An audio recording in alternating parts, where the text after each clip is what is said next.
We're going to be ready to begin our goat show portion today. We are getting the first class lined up back here in the back and ready to bring them out. Again, give us just a couple of moments here and we'll be ready for Class 1 to come out into the ring.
All right, we will now have Class 1 to make their way into the ring. Class 1 being sponsored by Bryant Auto Sales. This Class 1 will be goats that will weigh between 68 and 84 pounds. We have Eliana Gianola of the Bellevue High Junior FFA. Brindley Jelks of the Stars and Stripes 4-H. Ramsey Jelks with the Stars and Stripes 4-H. Ethan Murdoch with the Spar Stallions 4-H. Brindley Durham with the Caprine 4-H Club. Rossi Bozeman of the Stars and Stripes 4-H. Evelyn Hutto of the Cracker Country 4-H. Brooke Sakuda, Brooke showing with Caprine 4-H. Holston Sapp, Holston showing with Grandview 4-H. Nicholas Domingo showing with the Bellevue Bald Eagles. Jillian Willoughby with the Liberty Middle FFA. Hannah Holton showing a goat from the North Marion High, a chapter animal. Olivia Simpson with the Town and Country 4-H Club. And Asher Lewis of the Grandview 4-H Club. This is our Class 1, our light-weighted goats. Once again, these goats range between 68 and 84 pounds. Let's give a big round of applause to all of these exhibitors here in Class 1 of the Southeastern Youth Fair Goat Show.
Like to remind everyone, too, that we have several different organizations that help to provide scholarships to our exhibitors.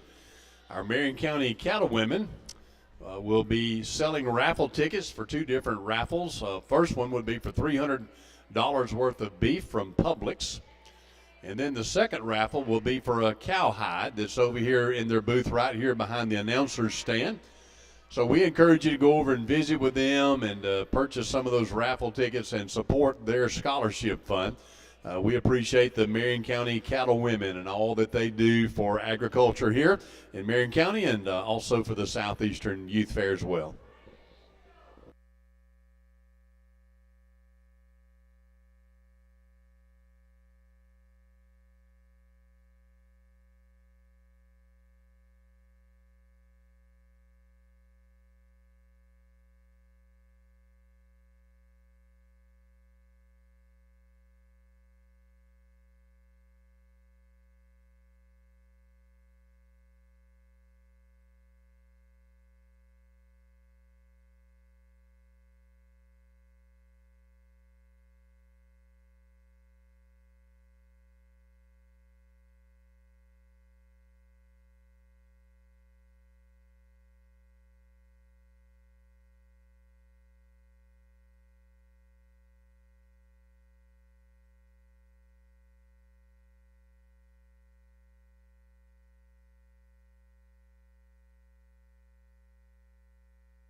All right, another really good start to a new species, and we have two that I think are really good players in here, and not to take anything away from the weather here in third, but these first two are really good goats when you get your hands on them. They're built right, in my opinion, in terms of design and structure. I think the red-headed goat out here that's going to win, a little taller fronted. I like him up through the front third of his body, his extra length that he has.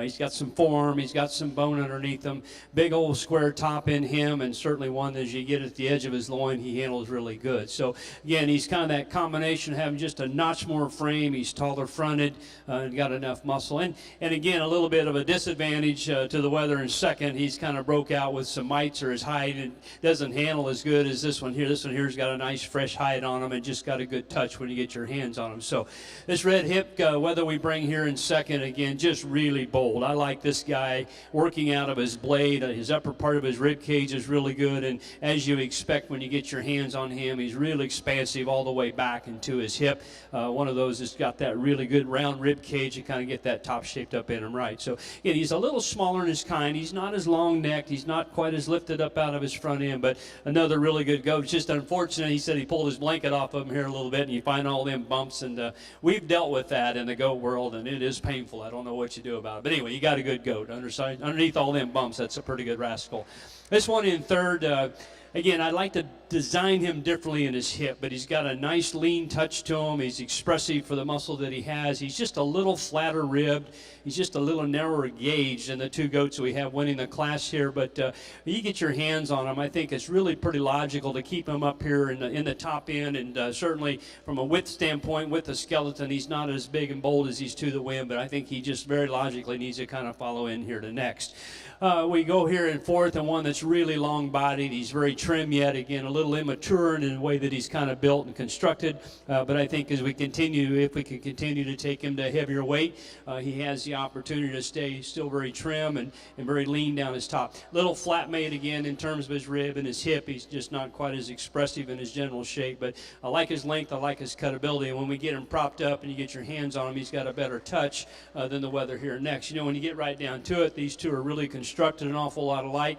They got the same kind of body shape and design to them. This one might actually have just a little bit more chest and forearm in him than the one we just discussed here, but he probably is just a little loose made in his top, and again, just a little bit more average in terms of muscle, but I think they fit together very nicely as a pair. Next one's got some frame and length. He's tall fronted. He's a little soft on those hind pasterns, and kind of like these two ahead of him, if we could just kind of open him up a little bit more on the floor of his chest and change the top shape on him, we can play. But I'd sure like to strengthen that guy up off his hind wheels as we get down to the ground on him.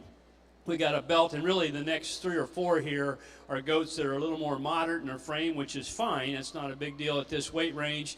Probably the big thing is to have that combination of muscle shape and balance. I didn't know that they could do it quite as well as we had up here on the top end. Our four goats we have completing the class, like the extra framework and length that they have. It comes at a little bit of a sacrifice at this weight because they are four of the narrower, lighter muscle goats we work with here in the group. So again, good set, and really a great set of kids here getting the job done in this first class of goats.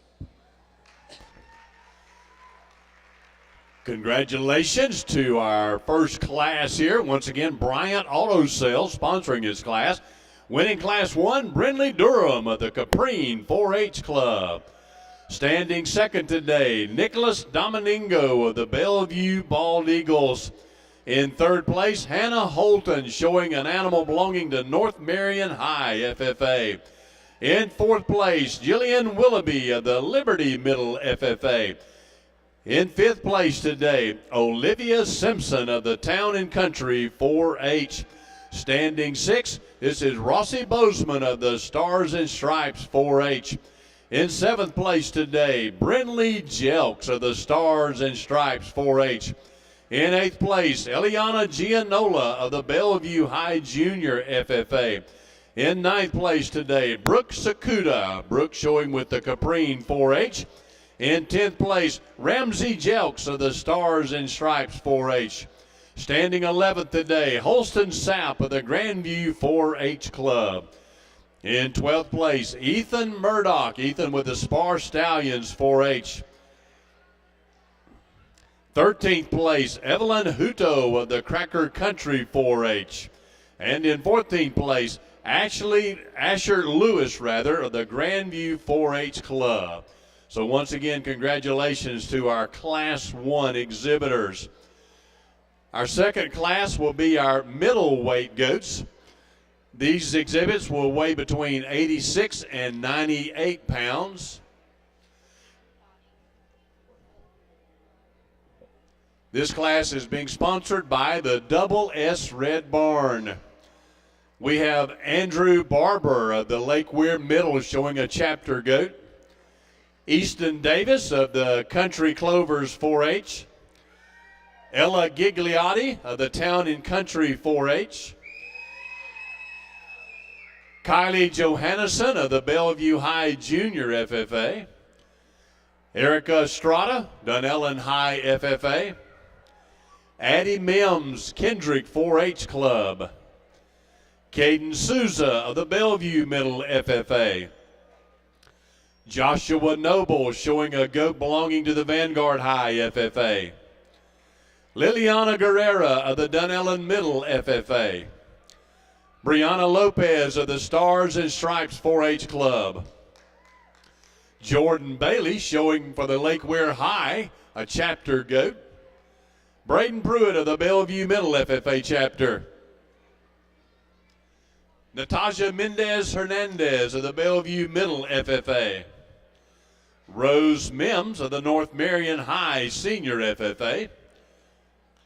And Roberto Zubieta of the North Marion High FFA. This is our Class 2, our middleweight goats, once again averaging or weighing between 86 and 98 pounds.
let's go ahead and we'll put for bookkeeping. Let's go ahead and pull them two up there in line so we can keep our records straight, okay? You're second, yeah. That will keep everybody straight. We get there? Okay. All right, we got, again, just a really nice class, and when these three kind of came in the ring, I guess I was drawn to them, and again, probably more so to our winner. He's just got that extra ring presence out here. He's a little bigger statured than the two that we have here in second, third, and again, it's kind of like we talked about in the sheep show. I want these goats to be able to kind of look the part. We go to the backdrop and take a picture. I want to be just as proud as the exhibitor is, and this thing does that. He's tall-chested. He's good and elevated up front. He really stays pretty collected, I think, in his spine when he moves, and yet we get our hands on him. He's got a nice touch to him. He's, again, not just over-powerful in muscle, but I think certainly has enough, and he combines it with a good fresh fat cover on him that he's not too done. So just a really good goat, and they've done a very nice job in getting him presented out here, not only in terms of the showman, but for the work also that's been done before he gets to the ring out here. So I think a very nice place to get us started. And then it gets really, again, kind of a decision.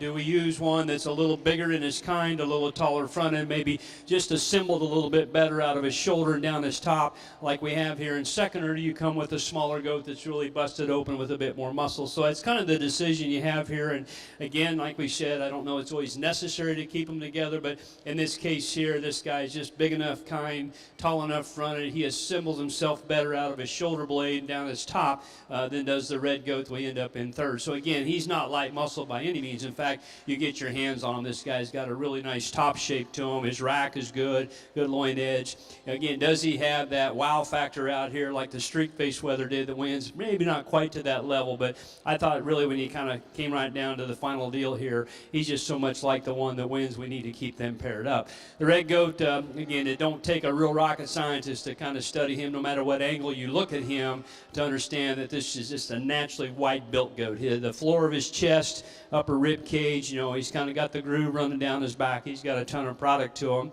It would probably help him. He's a little small in kind, but he probably needs more bone to accommodate that muscle mass that he has. He's just one of those deals where he's so massive up on top, and then certainly up here on the top end, he's a little finer bone, just a little frailer feature. But good goat. Again, nice touch, big top, big ended. Got plenty of product to him, just puts it in a little smaller, frailer package. This one, too, is one of those that has some good pieces. If we wanted to kind of keep that frame thing going, and this one's one of the bigger goats in the class, he certainly has more bone work underneath him than what we just discussed. I like the way he levels up. This young lady gets him out here and put together. He really collects himself really good. I tell you what, he's not a light muscle goat, but what happens when we start to compare him to the ones that are ahead of him in this class and this weight, that's where he gets beat. He's just a little plainer topped. He's a little flatter hipped. Just doesn't have that big top shape in him like we have in them first three. But good goat, durable, big bone. Certainly has some value to him. Again, I thought we just had more product here in this black-headed goat, dark-headed goat in terms of just total volume of muscle from one end to the other. I don't know that he balances out just quite as nicely as the four that we have up here ahead of him, but he's a good goat that's product-oriented. He's got some production to him, and so with that in mind, I think really what we got into here in the next several is we just need more muscle. I think these two here have got some balance to them. They're good-looking. They got some stretch to them. They just simply need a bit more product. Thought there was enough more bone work and just substance here in the young lady's goat as compared to the speckled that we end up kind of keeping that pair like that. Again, you kind of work down the lineup. You can see what I'm saying. We've got some that just get a little flatter. We kind of get down here at the bottom. 3 or 4 goats are just a little too narrow in their construction, maybe not quite the muscle shape and the big boldness of top like we have up here on these really strong goats up on the top end. But nice class, and again, just a really good trio, I think, to kind of play with up here on the top end for sure quality and just good muscle and good product in each of those three. Congratulations to our middleweight class. Once again, we appreciate Double S Red Barn for supporting this class. Winning the class, Roberto Zubietta of the North Marion High FFA chapter. In second place, Braden Pruitt of the Bellevue Middle FFA. Standing third today, Caden Souza, also of the Bellevue Middle FFA. In fourth place, Natasha Mendez Hernandez of the Bellevue Middle FFA. In fifth place today, Rose Mims of the North Marion High FFA chapter. In 6th place today, Brianna Lopez of the Stars and Stripes 4-H. In 7th place, Kylie Johansson of the Bellevue High FFA. In 8th, Easton Davis of the Country Clovers 4-H Club. In 9th place today, this is Jordan Bailey of the Lake Weir High FFA. In 10th place today, Andrew Barber, Lake Weir Middle FFA. In 11th place, Erica Estrada of the Dunellen High FFA. In 12th place, Ella Gigliotti of the Town and Country 4-H. In 13th place, Addie Mims of the Kendrick 4-H Club. In 14th place, Liliana Guerrera of the Dunellen Middle FFA. And in 15th place, Joshua Noble of the Vanguard High FFA chapter.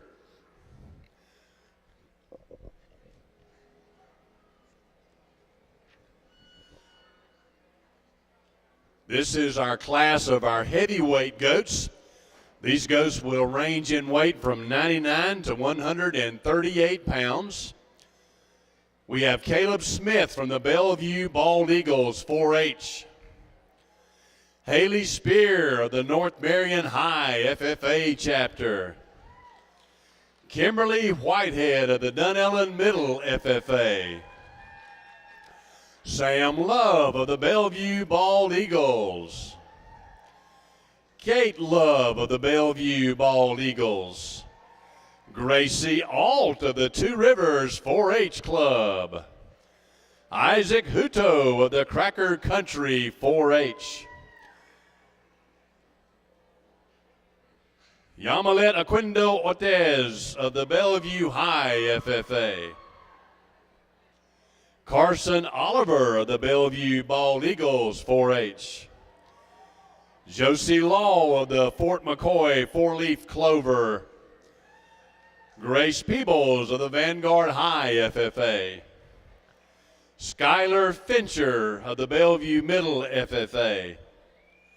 Hannah Miller, Fort McCoy Middle FFA. And Kylie Mae Hurst of the Bellevue Bald Eagles 4-H Club. This is the third class of our Market Goat Show. Once the winners have been picked out of this class, our judge will bring back our top first place animals in each class, and they will come back for the Grand Champion Drive.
All right, we're good on record keeping. Our young man here in the green jacket's going to win the class, and you kind of look at him like, well, you can fit that second place one inside of him, and yes, that's true. Again, you've got a lot of differences in the two goats we end up with on the top end, and this one up on top. Again, he's just so much further out there in terms of his natural width of body, his chest floor, everything is transmitted up high. Then he's really opened up big in his back and hip.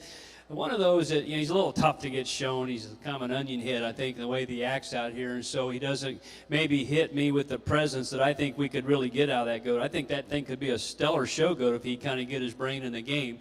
The thing that I guess I was just a little concerned with, how much fat do we want to take? And we give up some trimness in a lot of our lamb classes, too, to kind of get the ones that were shaped right and maybe constructed what we think they need to be constructed anyway. And this goat here, he's just so overwhelming in his body mass, his muscle, his bone work.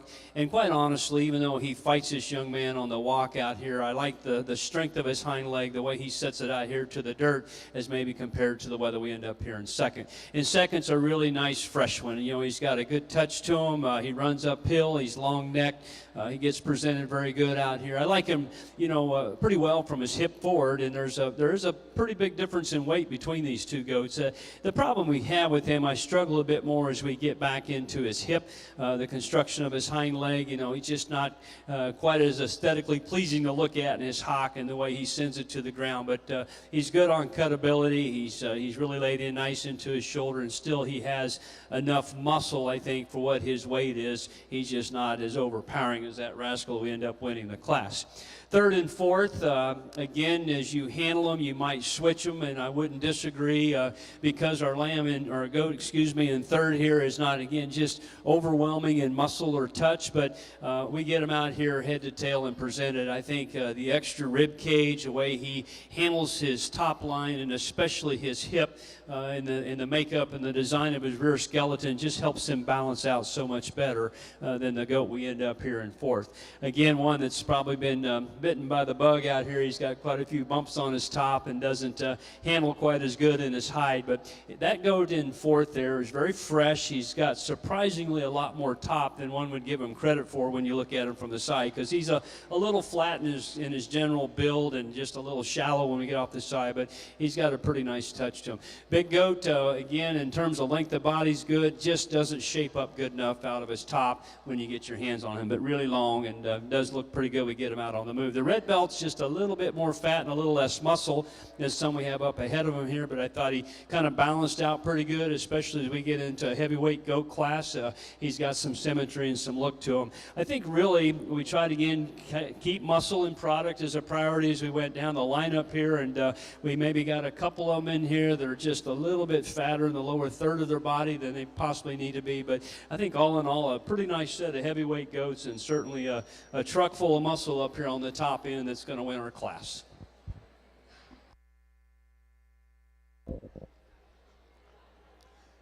Congratulations to our heavyweight goats.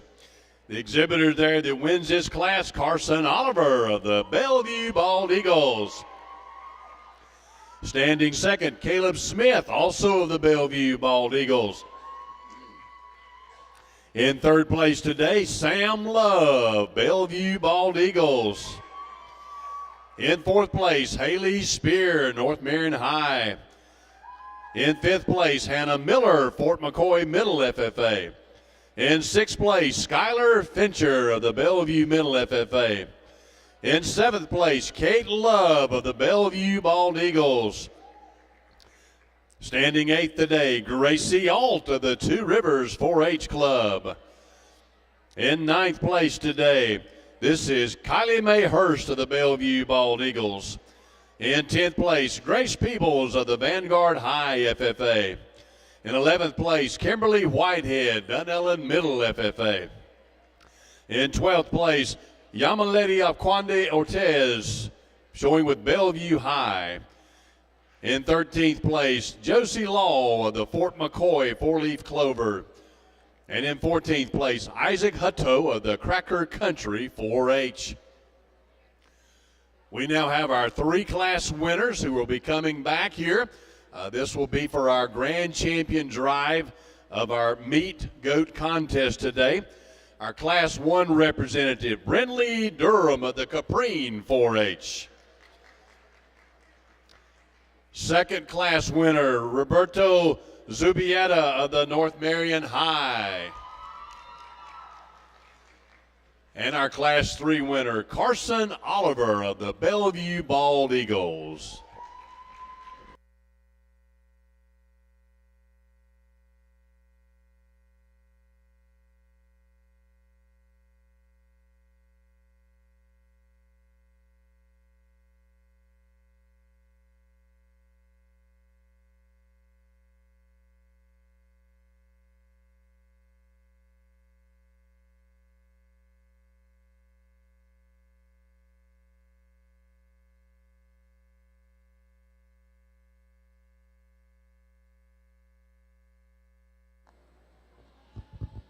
Well, small but mighty goat show. Again, they follow right in tap with what we did in our sheep show. I've just been very, very impressed here at your county and what these young people have brought out here for display, and the quality of job and showmanship as well. So, you know, this project has come a long ways in a short period of time, and it's amazing how you know, every state we go to, the goat program keeps growing in numbers, and they're a lot of fun. We fed a few goats, and they can be a challenge sometimes. We were feeding them back when they actually could grow and gain, and I think today a buddy of mine that shows a lot of goats, he had one that from January till October gained 2 pounds, and that's just kind of the way some of them are bred to do, so it's a little bit different, but really nice. I got to share one story with you. Years ago, I was down in Mexico judging a hog show, and we were heading to the fairgrounds to judge, and of course we were supposed to start, I think, like at 10, and it was 1 o'clock when they finally came and got me at the motel, and we stopped to get something to eat, and we stopped along the road and at this tent, and we didn't order because I don't speak Spanish, but I had somebody order for me my lunch, and so in a tortilla, you get this whatever it is, and I assume by the flavor of it, it was pork. It was good. And, you know, they pull it out of this great big pot and put it on the tortilla, and we're eating it. And so I'm sitting at the table eating this, and one of the natives comes in, and they order something, and they pull it out of the pot. It's the skull. The skull of a goat looks like the skull of a German Shepherd dog. And they crack that skull open, they dump the brain on the tortilla, and my stomach starts flopping, and I'm thinking, I ain't going to keep this stuff down because I thought I was eating dog, you know. And anyway, come to find out, I had to get a hold of my translator, and bless her heart, because we were struggling, because I was having a hard time choking this stuff down. And I said, what in the world are we eating? And she didn't know, and so she finally went and asked, and we were eating goat. And after I got through that, I can now recall back and say goat is actually a good product. I liked it, it was good, but when you see that head coming out of the pot, and all I had envisioned was somebody's pet dog, it made it kind of tough to enjoy it at the time. But it's a good product, and it does have a little bit more appeal in certain parts of the world than it maybe does in Manhattan, Kansas. But the junior show part has got great appeal everywhere you go. You know, the other nice thing about this whole industry is, you know, we're kind of inclined to always use the big heavy ones, but when you get right down to it, in the goat industry, the real value is the younger, lighter weight goats. And so I can say that we can go to a lot of shows and not be wrong when you use the lightweight goat. And he's not a lightweight. I tell you what, he's got enough weight to him. And I think what we're able to do is we've got him and the middleweight that end up being a lot alike in terms of their presence out here. They're big goats that have some framework. They run uphill. They have a good look to them. They're very trim. They're high cut ability with enough muscle. And then you have the outlier that just won the last class, that he's just the opposite. That thing is a beast full of muscle. Big and wide open everywhere you want to study them. One of those, again, that I think if that guy could just, not the showman, but if the goat could kind of figure out that he's out here to win, he might get his head in the game and look like a show goat. So, again, you kind of got different styles out here. I think what we end up doing, we're able to kind of fit, for me, a nice happy medium, one that I think has good presence out here in the ring. He's got a nice touch to him, and certainly I think has just a world of quality. So at this moment, I'll go out and select him, and meanwhile, let's give him all a nice hand. Let's give this young man in the blue jacket a especially good hand. He's going to have our champion, Kevin.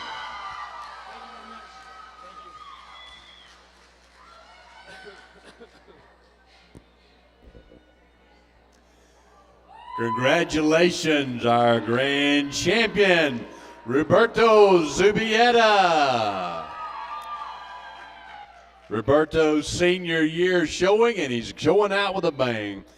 Roberto showing for the North Marion High FFA chapter. Congratulations to you, Roberto. We'll now bring out Braden Smith. Braden stood second in that class. And so he will come in here, and this will be for our reserve grand champion. Correction, Braden Pruitt. Sorry, Braden.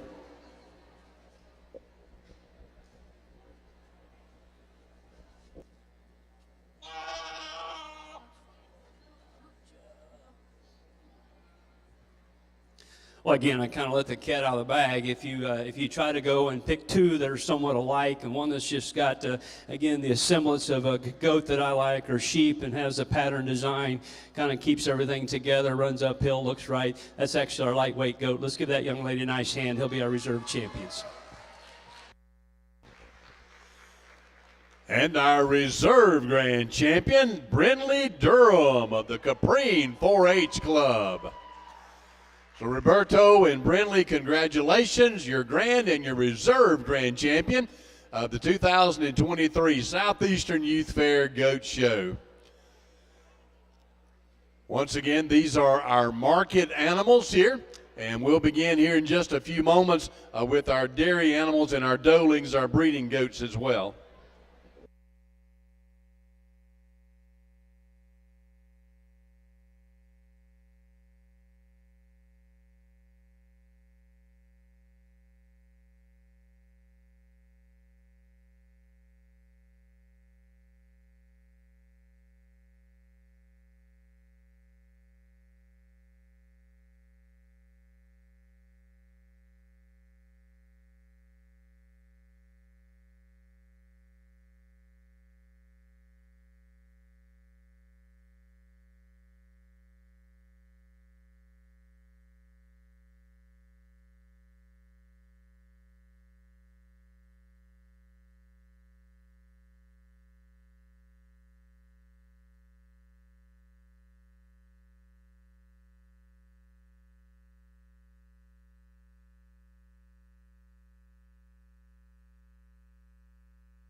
I believe we are ready now to bring in our first class of our junior does.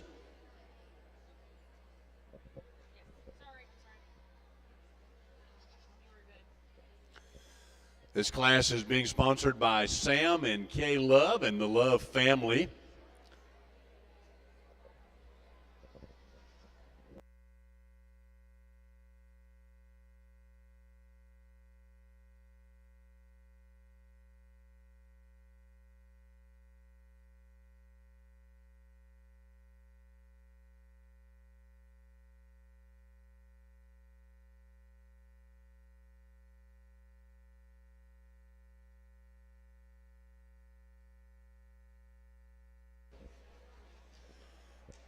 We have entry number 27, Rossi Bozeman. Rossi with the Stars and Stripes 4-H. 121, Grace Trayford. Grace showing with the Ocklawaha Little Bits. Number 125, Kaylin Benson. Kaylin with the Dunellen High FFA. Number 135, Riley West Stapleton. Riley with the Spar Stallions 4-H Club. Number 26, Brianna Lopez of the Stars and Stripes 4-H. Number 70, Aniston Post. Aniston showing with the Dunellen 4-H Club. Number 50, Aubrey Welch. Aubrey showing with Gator Tracks 4-H. Number 7, Blake Morales of the Country Clovers 4-H Club. And number 40, Faith Taylor. Faith showing with the Lucky Learners 4-H Club.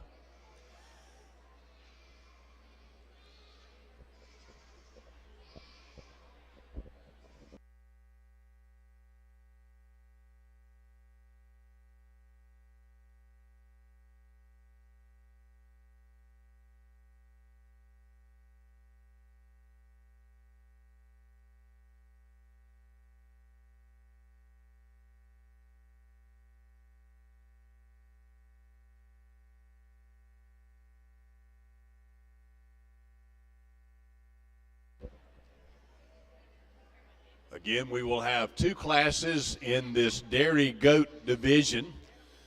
The junior does in here now, and then our next class coming up will be our senior does in the Dairy Goat division.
You bet.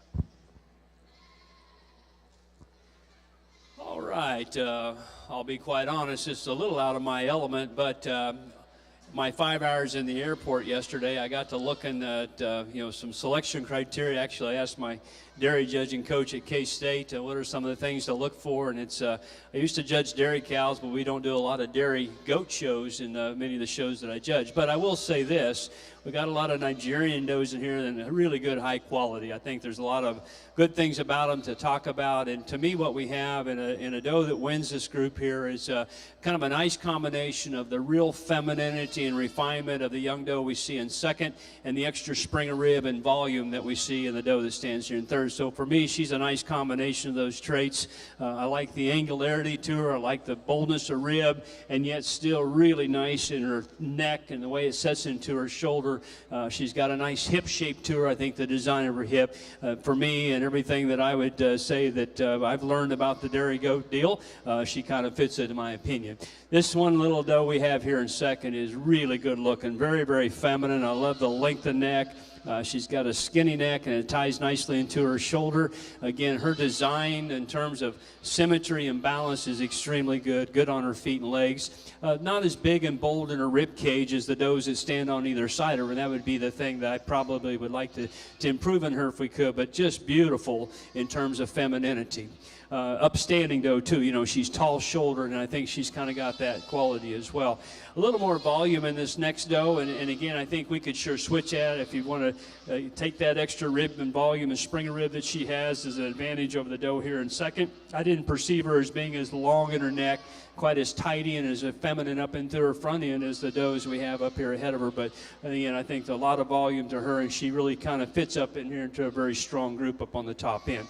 Next little doe here is just a little deeper neck. It doesn't tie quite as correctly into her shoulder as the three have up ahead of her, but I like her springer rib. Again, I think in terms of volume, she's certainly very good. A little smaller stature doe, but lots of volume here in this little doe that comes here next. Again, I think she's got a good pattern to her. Kind of one of those deals where how much frame do you want and how much do you not want is how I would particularly describe that one there, but she is a real attractive, good-looking doe. Next one, I'm just not sure where she fits. We got a little different here in type and kind, a big, long, extended. For her frame, her boldness of rib is probably not as good as some we have here in the class for a particular frame size, but I like the length of neck and length that she has. And we come back down to some little smaller, younger-looking does in here that just a little immature yet in their kind, but looks like they're going to make some pretty good projects for these young ladies. Again, congratulations to all of you, and thanks for bringing in a nice class. Congratulations to all of our exhibitors in the junior doe class. Winning the class today is Aubrey Welch of the Gator Tracks 4-H Club. Standing second, Grace Trayford. Grace with the Ocklawaha Little Bits. In third place, Brianna Lopez, Stars and Stripes 4-H. In fourth place, Blake Morales of the Country Clovers 4-H. In fifth place today, this is Rossi Bozeman of the Stars and Stripes. Standing sixth today, Riley West Stapleton. Riley showing with the Spar Stallions. In seventh place, Aniston Post of the Dunellen 4-H Club. And in eighth place, Faith Taylor of the Lucky Learners 4-H. Standing ninth today, Kaylin Benson of the Dunellen High FFA.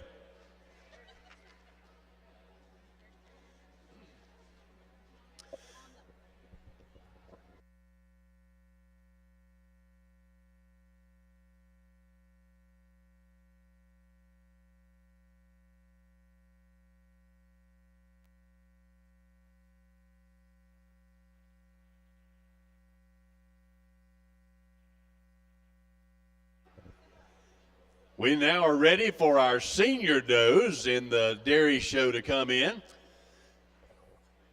This class is being sponsored by Seiler Farms.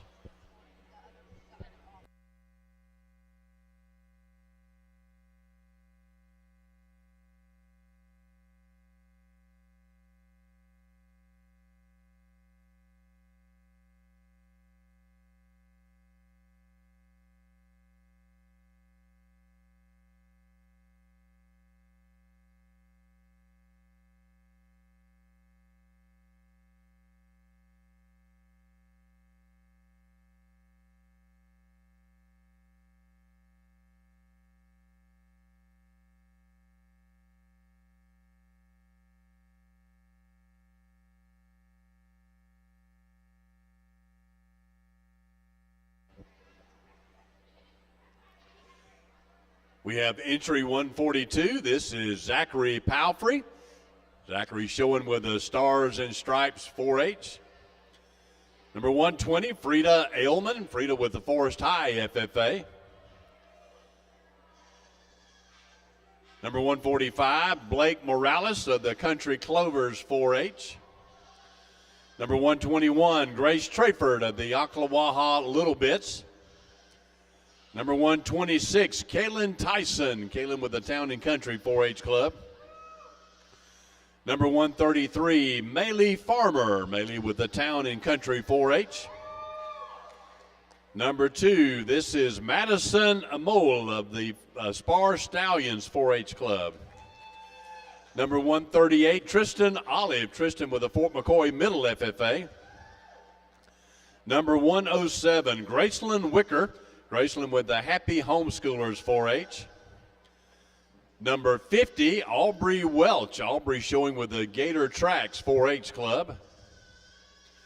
Number 27, this is Rossi Bozeman. Rossi with the Stars and Stripes 4-H. Number 3, Emily Bogus. Emily showing with Fur and Feathers 4-H. And number 7, Kate Viverito. Kate with the Dunellen 4-H Club. And number 6, Bendy Miller. Bendy with the Furs and Feathers 4-H Club. This is our senior doe class in our dairy goat show.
Again, in this class of seniors, we got breed differences and just all different kind of stages of where they're at in lactation. And obviously this doe here, I think, for me is really the epitome of putting femininity and dairy character with lots of volume and obviously plenty of milk flow by what we see here from the outside looking in. Just a beautiful doe about her neck and her shoulder. I like the way she hooks up in her withers there and comes back to really a nice springer rib to her. So I think a really nice place to start. And then obviously if we keep some alikes together, then we have this young man's doe that's just so much like her in terms of dairy type. She's got the 2 kids alongside and really a nice udder in terms of refinement of teats. It's hooked up very strong, and I think again just a lot of quality in both of those does.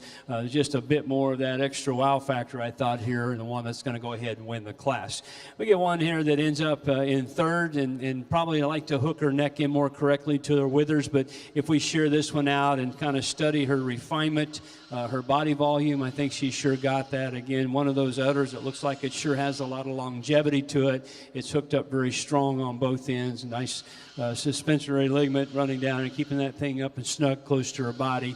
But again, probably like to just change her neck, shoulder, neck wither junction a little bit if we could.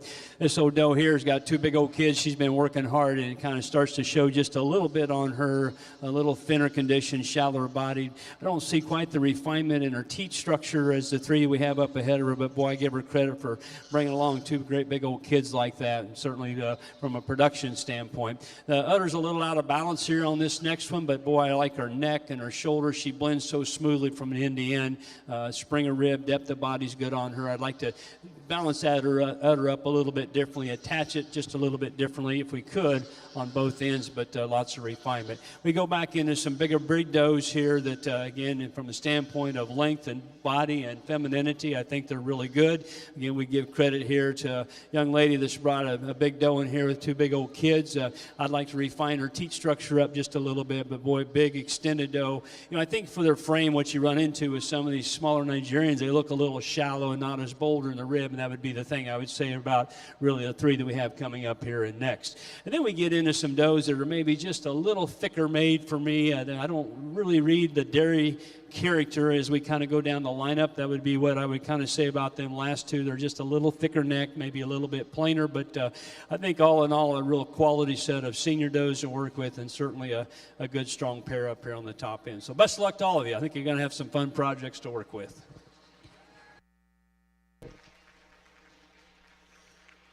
Congratulations to our senior doe class, once again sponsored by Seiler Farms. Winning the class today, Aubrey Welsh of the Gator Tracks 4-H Club. In second place, Blake Morales of the Country Clovers 4-H Club.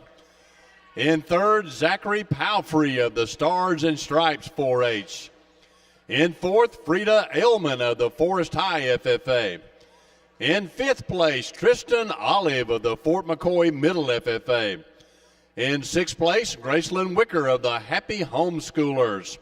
In seventh place, Kaylin Tyson of the Town and Country 4-H. Standing eighth today, Maylee Farmer of the Town and Country 4-H. In ninth place today, Grace Trayford of the Ocklawaha Little Bits. Standing 10th, 4-H Spar Stallions shown by Madison Amole. In 11th place today, Bendy Miller of the Fur and Feathers 4-H. In 12th place, Emily Bogus of the Fur and Feathers 4-H. In 13th place, this is Rossi Bozeman of the Stars and Stripes. And in 14th place, Kate Viverito of the Dunellen 4-H Club.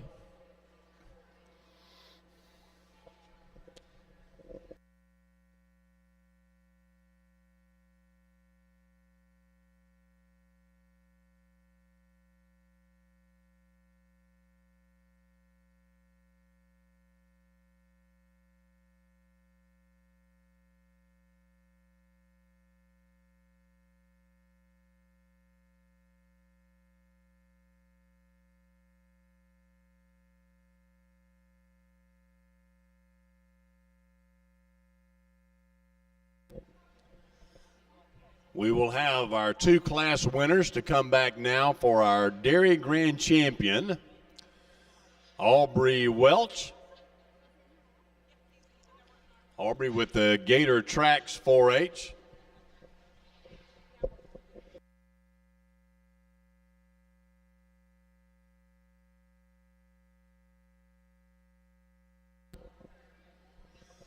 And the second entry is also an entry that belongs to Aubrey Welch as well.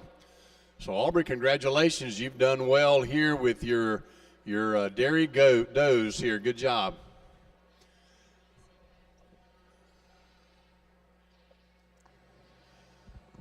Once the grand champion has been chosen, we'll bring back in that reserve grand champion then to go for the reserve or the second place one in that class. All right, yeah, I would like to congratulate you. Now, keep in mind, probably shouldn't tell her, but this is my first Dairy Goat show that I've judged in a long time. So it's either a good thing or a bad thing, but I like your goats, and I think they become very much alike when you get them out here. They're a pair of goats that are very feminine, they're alert, they're up-headed. The senior doe, I just really like the way she's assembled in her neck and her withers, her top line. Gives you just a really nice look of femininity and dairy character and balance out here. So in my opinion, for whatever it's worth, I guess it's worth quite a bit today because I have the mic in the hand, but I think the senior doe is the one that's deserving of the banner to be our champion. Let's give this young lady a nice hand for a good pair of goats out here in a championship. And Aubrey, congratulations to you on being our grand champion. We will bring back Blake Morales now from the Country Clovers. He stood second in that class, and our judge will pick our grand champion. Let's have a big round of applause for our grand champion, Aubrey Welch, Gator Tracks 4-H. Again, we appreciate Ocala business leaders as they have sponsored our grand champion drive here for our Dairy Goat Show.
Okay, again, in that class of senior does, we had a lot of them, and I said that those two really resembled one another. It's just more volume and just more total doe there, and the one that wins. But again, I just like the extra dairy character, the femininity that we see in the other senior doe out here that's in production with those two kids. Let's give that young gentleman a nice hand. He'll have our reserve champion in our dairy show. Congratulations. And congratulations to Blake Morales of the Country Clovers 4-H as he stands as our reserve grand champion here of our Dairy Goat Show. Aubrey and Blake, congratulations to both of you. And they have brought some offspring out here, some kids with us as well. So we offer our congratulations to you all.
We will be ready here in just a moment to bring in our meat dough. We'll begin with our junior meat nannies, and then we will have our senior meat nannies. I believe we're going to have 3 heats of our junior meat nannies that will be coming in here in just a moment.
We really appreciate those folks that we consider to be problem solvers throughout the week. Oftentimes, things catch us by surprise. Usually this time of year, we're not experiencing 80-degree weather, and so things are sometimes not as dry and crisp as they are right now. And our middle aisle in here, wherever that is staged at, has become quite dusty and just a little uncomfortable. And so we want to say thanks to John Sapp of Grandview Farms. John has put together a sprinkler system over there to kind of take the shavings, a little bit of the dust out of them, provide a little more comfort for our exhibitors and our animals. And so we just want to say a shout out to John Sapp, Grandview Farms. We appreciate the initiative he took there in making all that happen. Thank you, John. We appreciate you, sir.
We are now ready to bring in this first heat of this junior meat nanny class.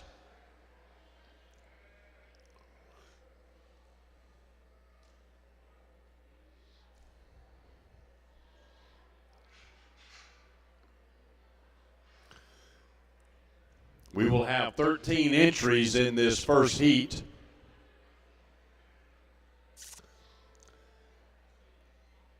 Have number 38, Cooper John Alt, Two Rivers 4-H Club. Number 56, Gracie Ann Alt of the Two Rivers 4-H Club. Number 35, Carson Oliver, the Bellevue Bald Eagles. Number 129, Leah Vandrick of the Vanguard High FFA.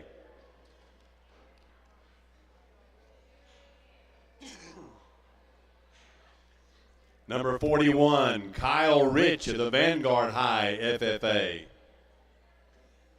Number 124, Kate Mims, Kendrick 4-H.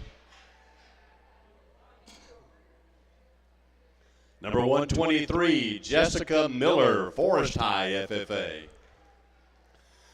Number 127, Kirsten Burbage of the Caprine 4-H Club. Number 51, Brooke Sakuda, Caprine 4-H. Number 32, Nicholas Domingo of the Bellevue Bald Eagles. Number 24, Brinley Jelks of the Stars and Stripes 4-H. Number 137, Tristan Robertson of the Town and Country 4-H. And number 52, Brinley Durham of the Caprine 4-H. These are our junior nannies, the first heat.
Our judge has pulled out his top selection from this first heat, and he'll do so for the next 2 heats and then bring back those top animals to compete against each other.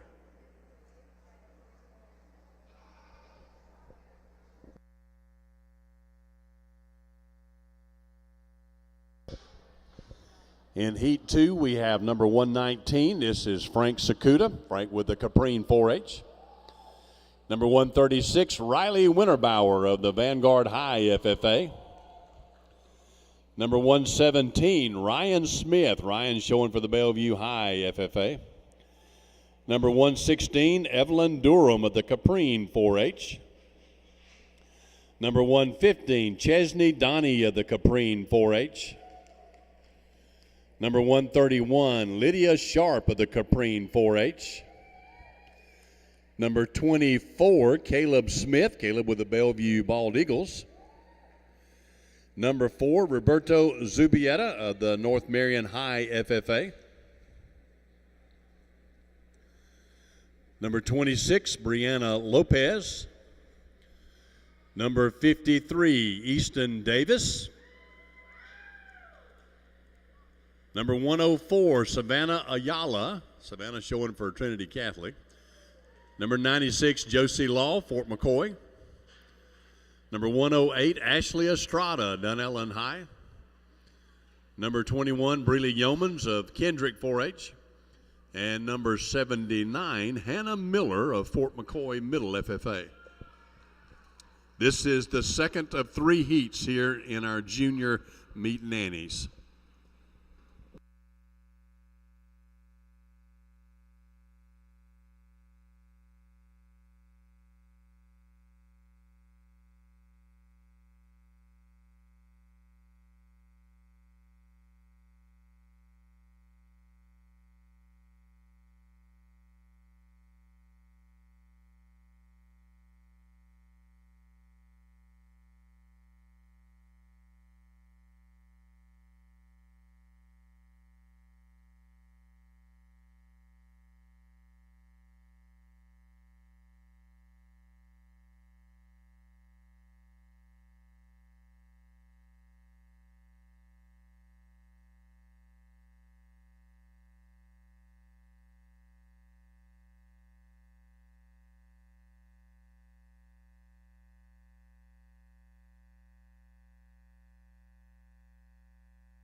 Let's have a big round of applause. These are the exhibitors out of these heats in the junior meet nannies here.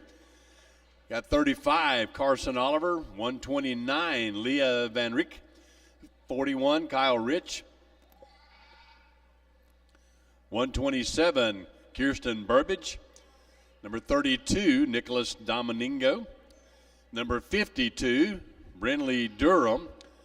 Number 119, Frank Sakuda. Number 115, Chesney Donnie. Number 131, Lydia Sharp. Number 24, Caleb Smith. And number 4, Roberto Zubieta.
really a nice set of junior does, and yet really no two exactly alike. I think that's what makes it kind of hard to put them together. There's pieces of several, and not only just these three, but there's the next couple, three we'll talk about, two in the lineup that, depending on what's important, what's a priority, you might land differently, and I wouldn't disagree. I guess the one thing that I do feel pretty strongly about this doe here, propped up, put together, she just, again, in terms of her balance, she's just assembled so nice from the side. Pretty unique in the way her neck and her blade set together. She's great out of her blade in terms of her upper rib cage and, her boldness of rib, and yet muscle is really kind of a give and take up and down the lineup here. I guess for me, all these does have enough muscle to work with. I think there's plenty of bucks in the world that can, if you need a bit more punch, I bet you can find them.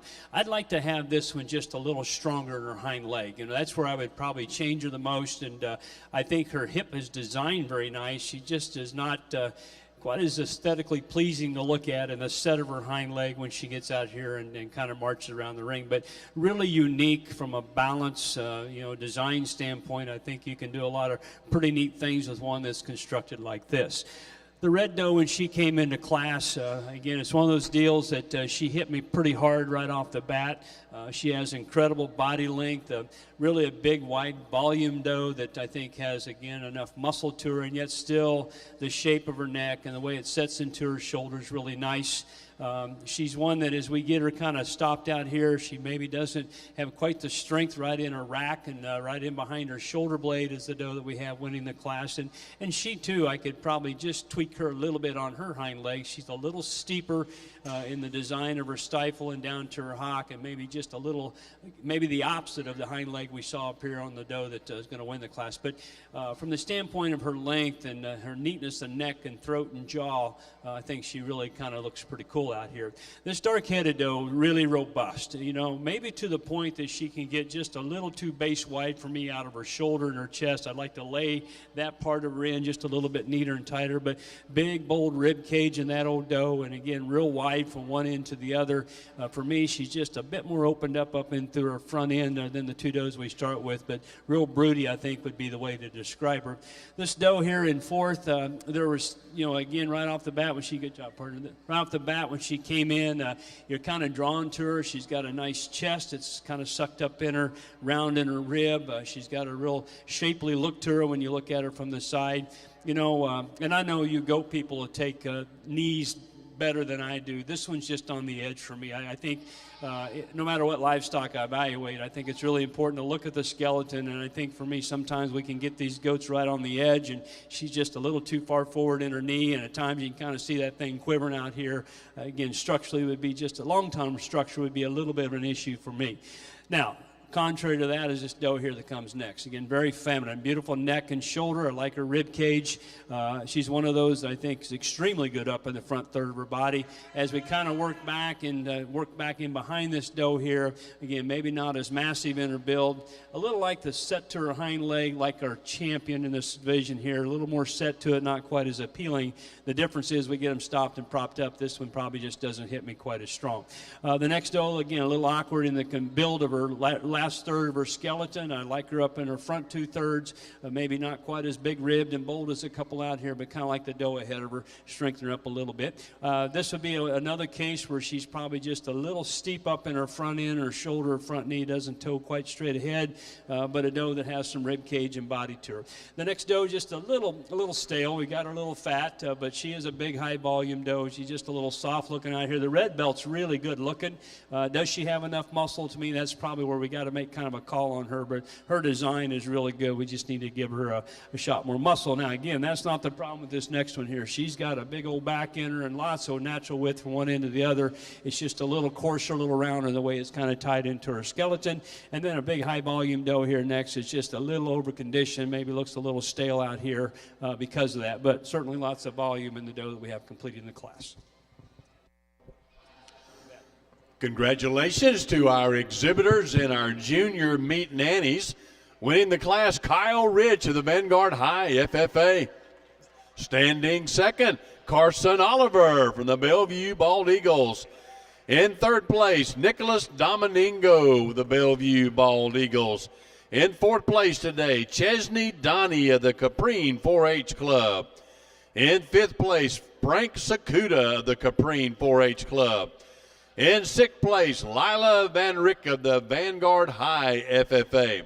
In seventh place, Kirsten Burbage of the Caprine 4-H Club. In eighth place, Brindley Durham of the Caprine 4-H Club. In ninth place today, Roberto Zubieta. Roberto with North Marion High FFA. In 10th place, Caleb Smith of the Bellevue Bald Eagles. In 11th place, Lydia Sharp of the Caprine 4-H. So congratulations to these exhibitors in the Junior Nanny Show. We will now have one class of our senior meet nannies. We have 12 entries. This is being sponsored by OBS, Ocala Breeders Supply. We appreciate them, a longtime supporter of the Southeastern Youth Fair.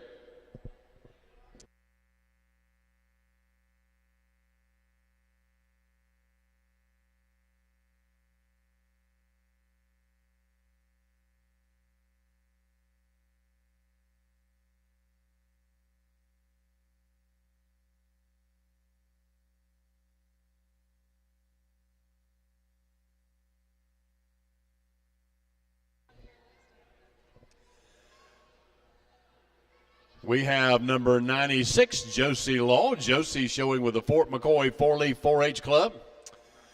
Number 27, this is Rossi Bozeman of the Stars and Stripes 4-H. Number 140, this is Whitney Devine. Whitney showing with the Country Clovers 4-H. Number 117, this is the Bellevue High Senior being shown by Haley. Number 142, Zachary Palfrey. Zachary showing with the Stars and Stripes 4-H. Number 26, Brianna Lopez, also with the Stars and Stripes 4-H. Number 35, Carson Oliver with the Bellevue Bald Eagles. Number 32, Nicholas Domingo. Nicholas showing again with the Bellevue Bald Eagles. Number 52, Brindley Durham. Brindley with the Caprine 4-H Club. Number 80, Taylor Miller. Taylor showing with the Fort McCoy Middle FFA. Number 115, Chesney Donnie. Chesney showing with the Caprine 4-H. And number 4, Roberto Zubieta, showing with North Marion High FFA. This is the class of our senior meet nannies. Our judge will pick his winners out of this class, and we'll bring our 2 class winners back for our grand champion and junior and senior division here.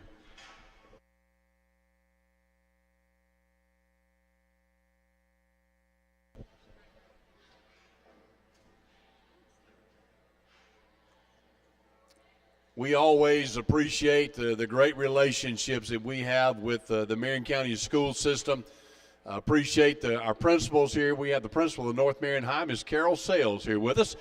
Ms. Carol, thank you so much for being here and the support that you and so many of our principals and our leaders throughout our county give to us. We're very, very grateful to you.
Have another one of our educational leaders here as well, Ms. Heather Guest, the principal at Bellevue High School.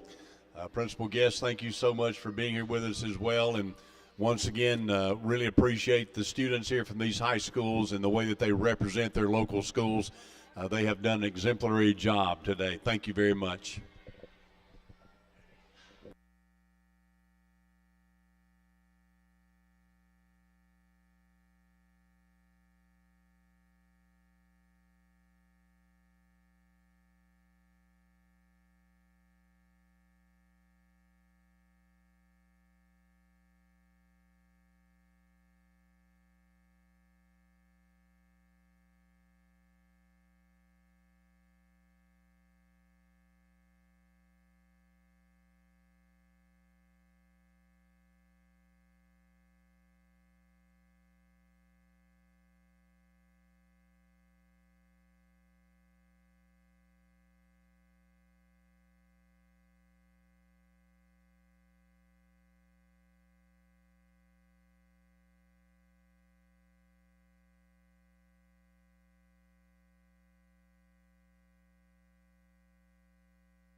Okay, we're going to leave these two stand as they are, and again, there's some things that I think are pretty similar about them, and yet the one little thing that's probably just a little bit more agreeable to me is the way they're constructed in their knees, and that's where this doe has the advantage. She's set back more correctly in her knee and down to the ground than the doe we have here in second. So she's good and long up front. Her body length is good. She's got an adequate amount of volume to her, and again, not one of those that's just really muscular, but I think enough muscle to tie in with some correctness of skeleton and some femininity. So again, I see a lot of things very similar in this next doe, her length of neck and the volume that she has. She might be just a little bit stouter in her bone work than the doe that wins the class. As we've kind of talked about in the junior does, I still think there's a point where we got to be just a little cautious, and this is maybe one of them here in her knees and the way that they're set forward and down in her ankle and past her. And we just like to redesign her up out of her front end. But she's got some pretty cool pieces to work with for a breeding doe that I think would be kind of fun. Next doe, a really big high volume doe, and again, probably we were talking about it. I asked her if she's got kids inside her because she looks like it the way she's shaped. She said, no, we're just trying to melt a little extra fat out of her. She kind of has still a little bit of that appearance where she's a little stale, probably not quite as fresh in her overall appearance as we probably like. But you get into these age does and they kind of get to that point in life where they're a little tough to look at. We have a very youthful and a good pattern doe here next, and you kind of get in that situation if you're willing to take a a little less overall frame and skeleton, you like to hook yourself into this doe because she's got a beautiful neck and shoulder to her. I think the thing is we got to find probably a buck that's just got that extra bone work and power to just kind of get her that extra shape if we could. But really feminine, refined, and that's even translated down into the udder that we see on her. This next dark red doe, just a little too much, fat down in her chest area and in her breast region. She's got some muscle and power to her, kind of like the doe ahead of her, though. When you put that kind of high stuff up top in terms of her width and her spread, probably need to give her just a little bit more bone work underneath to kind of match all that up high. Good looking one here. I like her length of body, her femininity. Does she have quite enough punch and power? That's kind of where we kind of draw the line on her. If she's a little bolder in her shape and has more, real muscle and power, then we can sure work this one up because she's got a lot of things I think are pretty nice. Dark-headed doe is just a little plain. She's kind of a nice high volume doe that's got some durability to her, but we also maybe see her as being a little thicker necked, a little plainer up into her front end. Good looking one here in the spot, and again, she's kind of got the presence, the color to her, and the smoothness that you like. Just needs a bit more muscle.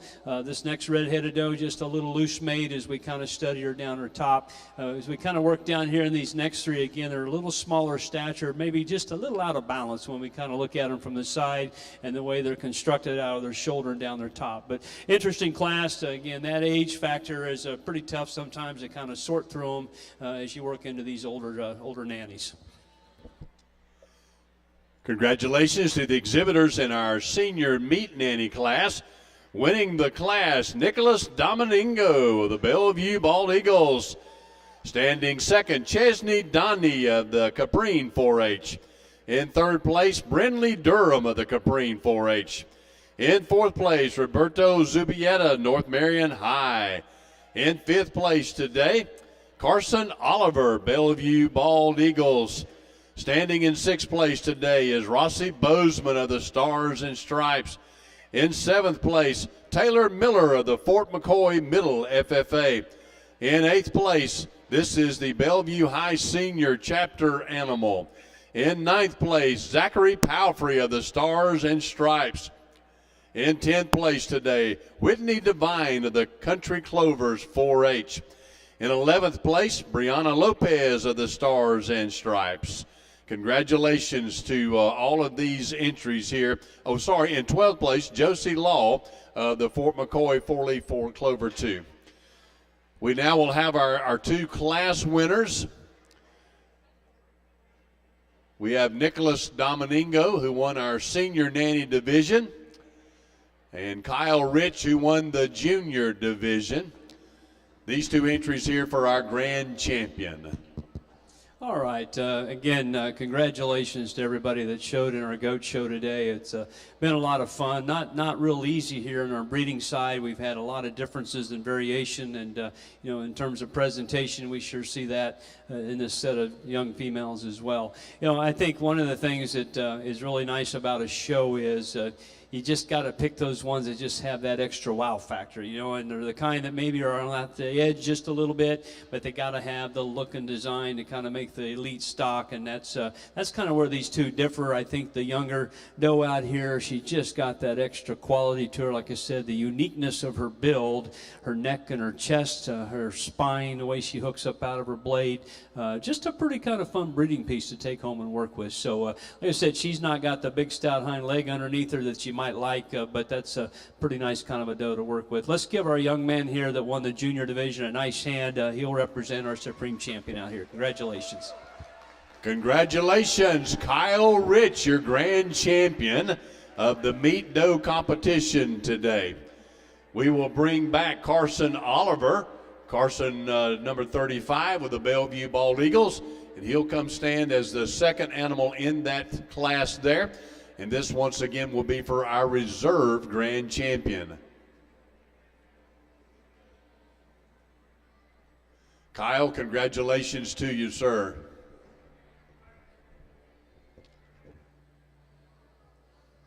Well, again, I'm an old gray-haired senior member, and it's tough sometimes to get into the youthful ones, the young ones, and they just have that extra little look and design to them. And again, I'd say it's kind of the same case here.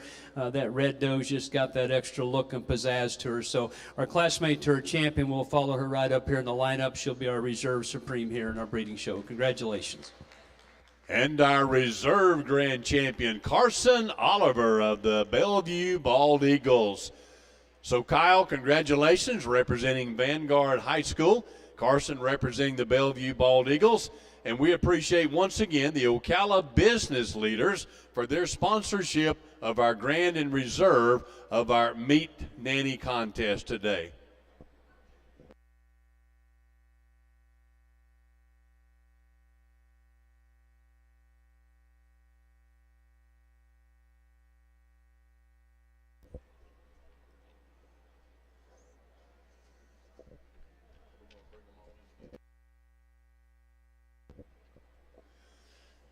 We are now going to begin our showmanship division of our contest today. And we'll begin with our senior division. Once again, we'll ask all of those seniors to come in at one time.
We have our senior division of showmanship coming into the ring now. We want to say a very special thanks to Mullins Auto for sponsoring the senior showmanship. Entries in this class: Jordan Bailey of the Lake Weir High FFA, Grace Peebles, Vanguard High FFA, Kyle Rich, Vanguard FFA. Leah Van Riek of the Vanguard High FFA. Frida Ailman of the Forest High FFA. Kylie May Hurst with the Bellevue Bald Eagles. Yamilet Quindo Ortez of the Bellevue High FFA. Owen Burrell of the Bellevue High FFA. Kaylin Benson of the Dunellen High FFA. Rossi Bozeman of the Stars and Stripes 4-H. Nicholas Domenico of the Bellevue Bald Eagles. Chesley Donnie of the Caprine 4-H. Ashley Estrada, Dunellen High FFA. Erica Estrada, Dunellen High FFA. Emily Bogus of the Fur and Feather 4-H. Eliana Gianola of the Bellevue High FFA. Kylie Johannesson of the Bellevue High FFA. Brianna Lopez, Stars and Stripes 4-H. Jessica Miller, Forest High FFA. Rose Mims, North Marion High FFA. Haley Spear, North Marion High FFA. Hannah Holton, North Marion High.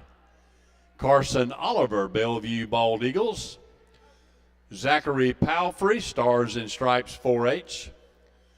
Frank Sakuda, Caprine 4-H. Lydia Sharp of the Caprine 4-H. Caleb Smith, Bellevue Bald Eagles. Savannah Ayala, Trinity Catholic. Joshua Noble of the Vanguard High FFA. Gracelyn Wicker of the Happy Homeschoolers 4-H. Riley Winterbauer, Vanguard High FFA. Breely Yeomans of the Kendrick 4-H. Roberto Zubieta of the North Marion High FFA. This is your senior division of the showmanship. Let's give all of these exhibitors a round of applause. Congratulations to you all.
Well, you can tell pretty quickly in our goat showmanship, we have a lot of different styles, and I'm sure every judge has a different opinion on what's right, what's wrong. But always keep in mind, the first and most important thing that we do, we try to make the animal look the very best that we can. You know, and some of you have better animals to work with than others, and so that's meaning simply feet and legs in the right position, getting their heads up.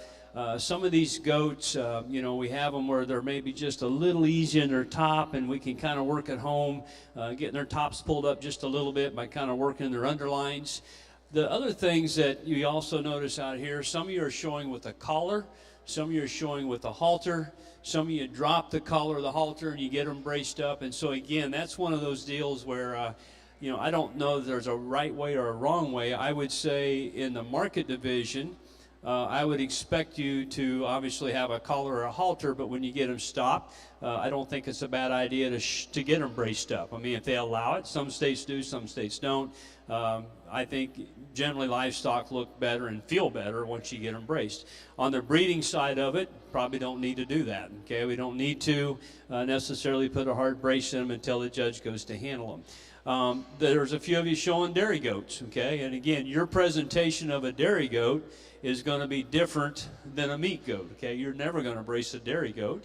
I think one of the things I see a lot of you trying to figure out, do I use my left hand? Do I use my right hand? What do I do with my other hand? And so a lot of times I think do what's comfortable, okay? I personally like it when you're using your left hand, okay, because a lot of you are standing at the shoulder of your goat or back, and it looks much more comfortable than if you're using your right hand and you're trying to reach across your body. See what I'm saying?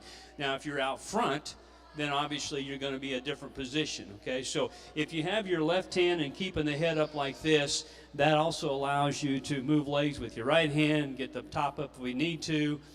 You know, little things like that. It just looks more comfortable than the opposite way. So, again, I know some of you have probably been told, because I've been to different showmanship clinics in the goat thing and sheep thing, where, you know, which hand do you use, and do you use the collar or not, and that's just kind of a matter of opinion. Now, the one thing I would say, too, a lot of you, especially in the breeding show, we get them stopped and you're using your right hand to hold the tail up. And that's okay. I guess I prefer that you don't, okay? Because, again, it's one of those things where it just looks a little awkward when you're standing out here and you're kind of spread out, left hand head up, right hand keeping the tail up. So some goats are really good about keeping their tail up, and other goats, it's just pretty tough to get done. So, but, you know, I think what I would tell you as a group, this is tough. This is a challenging group of showmen.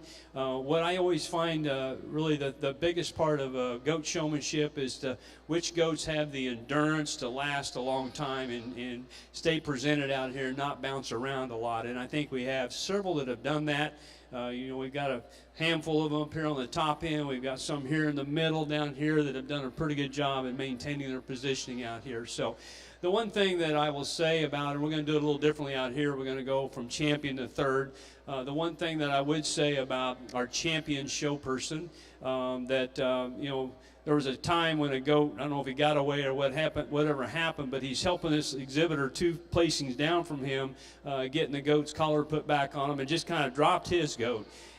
You know, there would be 2 schools of thoughts. Probably not the right thing to do, but on my school of thought is, I thought that was a very noble thing to do, to kind of help out people in class with you to get their equipment back together and get the goat presented. I thought that was pretty cool. And then on top of that, I think he's just done a very solid job.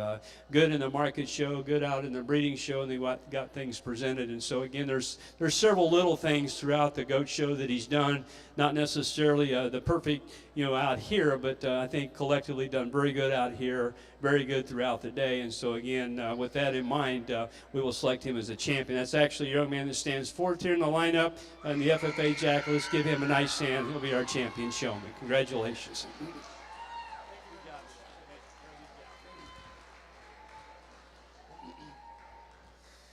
Again, another one that kind of stands out, and he'd been busy all day long, showed quite a few sheep and quite a few goats, and we were taking a picture over here, and he's had, again, one of those deals. He asked me one time, do I brace my goat or not for you in the breeding show, and I appreciate that. I would just tell you, you do what makes your goat look best, you know. And so again, I told him, you can do whatever you want, but again, a very solid job, and he had a long day doing that. Now, like I said, I'm not a big fan of always keeping the tail up on the goat, but I think for the most part, in terms of feet and legs and presentation, got a very good, confident look to him out here. Our young man that has our senior doe out here will be our reserve overall.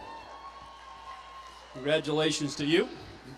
And then you end up really, we have a couple really good showmen up here. The young lady here with another senior doe out there in the middle of the green vest. Again, a very strong job. A couple down here, just really good. And I think what it kind of came down to, young lady here with the red belt, that goat has had good endurance throughout the day, and especially out here in showmanship. And I like your attentiveness to me, where you position yourself. I think it's been a very solid job, but especially keeping the feet and legs right on her. Let's give her a nice hand. She'll end up being our third overall. Congratulations.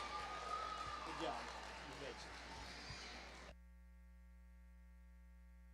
job. Congratulations to all of our exhibitors here in our senior showmanship. In first place, Roberto Zubieta. Congratulations, Roberto. In second place, Nicholas Domenico. Congratulations, Nicholas. And in third place, Breely Yeomans. So congratulations to these three showmen and to everyone else that came out here in this senior division. We'll give them just a moment to clear the arena, and then we'll be bringing in our intermediate division.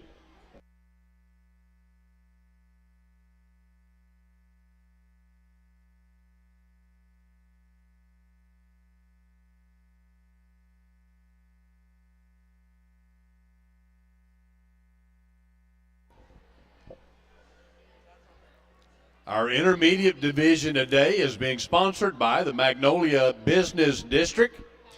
We appreciate their sponsorship of this contest. We have Kirsten Burbage, Kirsten with the Caprine 4-H Club. Whitney Devine of the Country Clovers 4-H. Brindley Durham of the Caprine 4-H. Skylar Fincher of the Bellevue Middle FFA. Ella Gigliotti of the Town and Country 4-H. Lilianda Guerra of the Dunellen Middle FFA. Evelyn Hutto of the Cracker Country 4-H. Andrew Barber with the Lake Weir Middle FFA. Kate Love, Bellevue Bald Eagles 4-H. Natasha Mendez Hernandez, this is representing the Bellevue Middle FFA. Bendy Miller, Bendy showing for the Furs and Feather 4-H Club. Hannah Miller showing with the Fort McCoy Middle FFA. Taylor Miller with the Fort McCoy Middle FFA. Addie Mims, Addie shows with Kendrick 4-H. Kate Mims also showing with Kendrick 4-H. Tristan Olive with the Fort McCoy Middle FFA. Brooke Sakuda, Brooke showing with the Caprine 4-H. Holston Sapp with the Grandview 4-H Club. Olivia Simpson, Olivia with the Town and Country 4-H. Caden Souza, Caden showing with the Bellevue Middle FFA.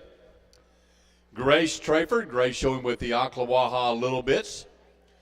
Kate Viverito, Kate showing with the Dunellen 4-H Club. Kimberly Whitehead, Kimberly showing with the Dunellen Middle FFA. Jillian Willoughby, Jillian showing with the Liberty Middle FFA. And Braden Pruitt, also representing the Bellevue Middle FFA. These are your intermediate showmen. Let's give them all a big round of applause. Great job, exhibitors.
Okay, again, this is a super competitive group of intermediate showmen, and they've all done such a nice job. And I pulled 6 out here. I could pull another 6. I don't know that there's any specific way that you can identify one group from the other, because there's just so many good showmen. And I think these 6, we have 3 that show without a brace and 3 that are bracing. And we just were discussing down here, I tell you what, we don't have bugs flying around in Kansas because it's 8 degrees at home, but you guys got a few gnats out here that have been bothering me all day. But I was just telling our young people here that were showing when they're bracing their goats that again, these things kind of run out of endurance. And I told the young man, when he had his red weather in class, he was getting a little frustrated because that goat was backing out on him, and I could just tell he was letting the wheels kind of fall off. And when you can give them a break, when you're bracing your goats, you need to give them a break, and you give them a break when I'm not around, and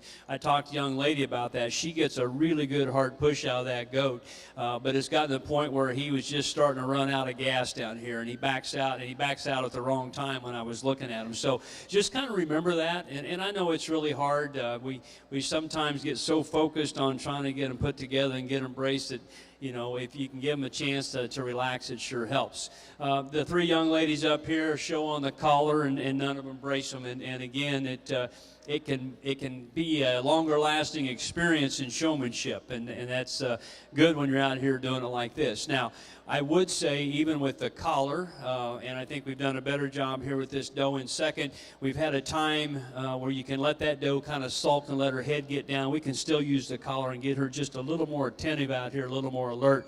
The one thing that all 3 of you young ladies have done very nicely is you're really attentive on feet and legs. You all have kind of positioned yourself where I like it. I like you right behind the shoulder. We talked about one time you were kind of more in the middle of your doe, and I kind of prefer that you be a little bit more out front. And then when you are out front, I think it gives you the option to use that arm, that hand to hold the doe's head up. And of course, in your free hand, wherever you want to put it, just so it's comfortable. But again, what we have out here is a display of just 2 different styles of showmanship. Not one is more right than the other. Like I told you earlier, in the seniors, if I'm showing market goats, or my boys were, we would be doing this. We'd try to brace them.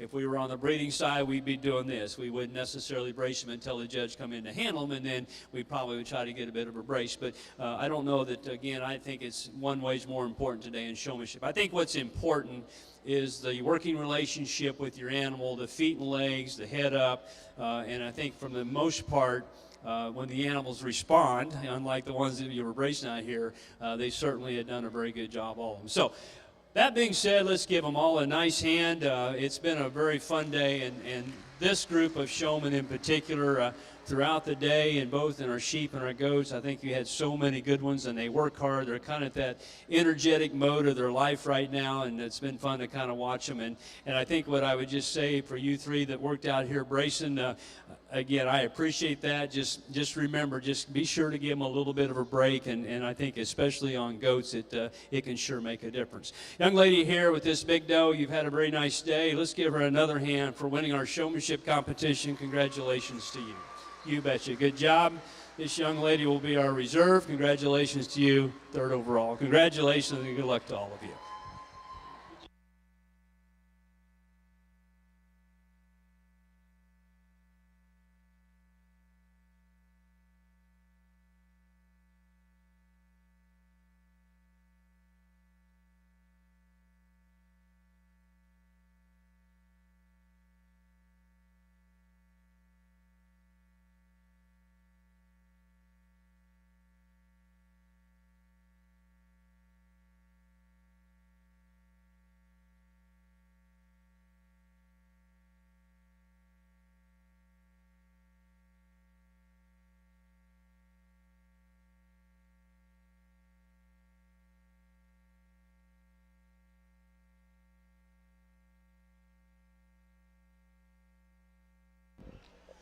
Congratulations to all of our intermediate exhibitors. A special congratulations to Brinley Durham. Congratulations, our winner in the intermediate division. Placing 2nd, Kirsten Burbidge. Congratulations, Kirsten showing with Caprine 4-H. And in 3rd place, Brooke Sakuda, Brooke with the Caprine 4-H. So congratulations to these three young ladies. Great job exhibiting your animals. As soon as the ring clears, we'll be ready to bring in our junior division. Junior division is being sponsored by the ABC Body Shop. And then just as soon as they clear the ring, we're going to begin the awards portion for our goat show today.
These are our entries in our junior division being sponsored by ABC Body Shop.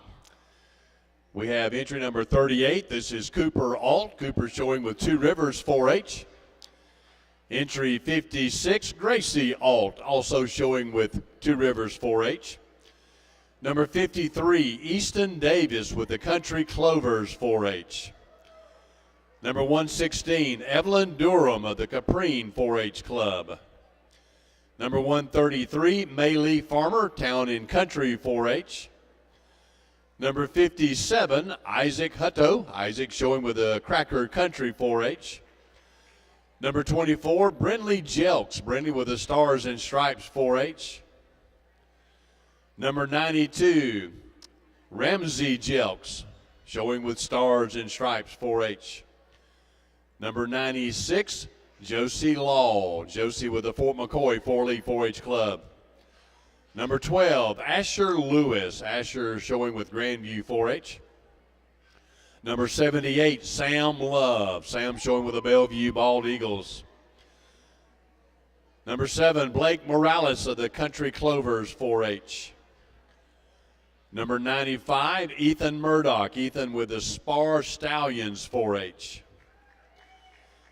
Number 70, Aniston Post. Aniston showing with the Dunellen 4-H. Number 137, Tristan Robertson of the Town and Country 4-H Club.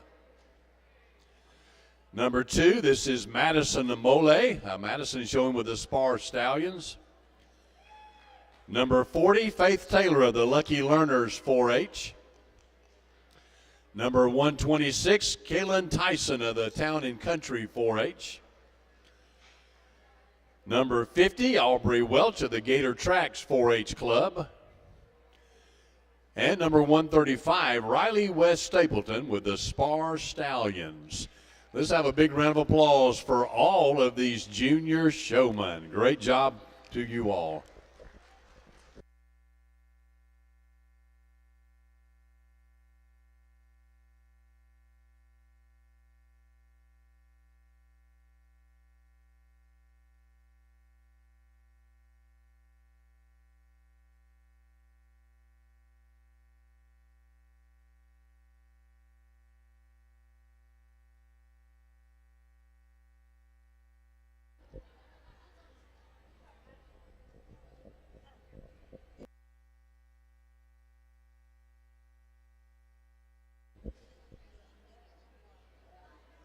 Right after our awards program will be one of our most exciting times here at the Southeastern Youth Fair, and that is the Kiddie Goat Show. They are doing registration in the inside arena. They'll be showing them right out here, but we're going to ask everybody to go ahead and please register. Make sure we have names of all these youngsters. So these are the kids that are not quite old enough to show in the competitive shows. We want them to get a little taste of the show ring tonight. So we encourage you to come out and be a part of the Kiddie Goat Show, registering in the inside arena.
All right, I do believe this is the final class of the day, and it's been a great experience down here. I feel like Frosty the Snowman. I'm starting to melt out here. It's a little too warm for me, but really good. These young people have been so much fun to work with, and this is a great way to kind of wind things down. I'd like for you to give them a nice hand.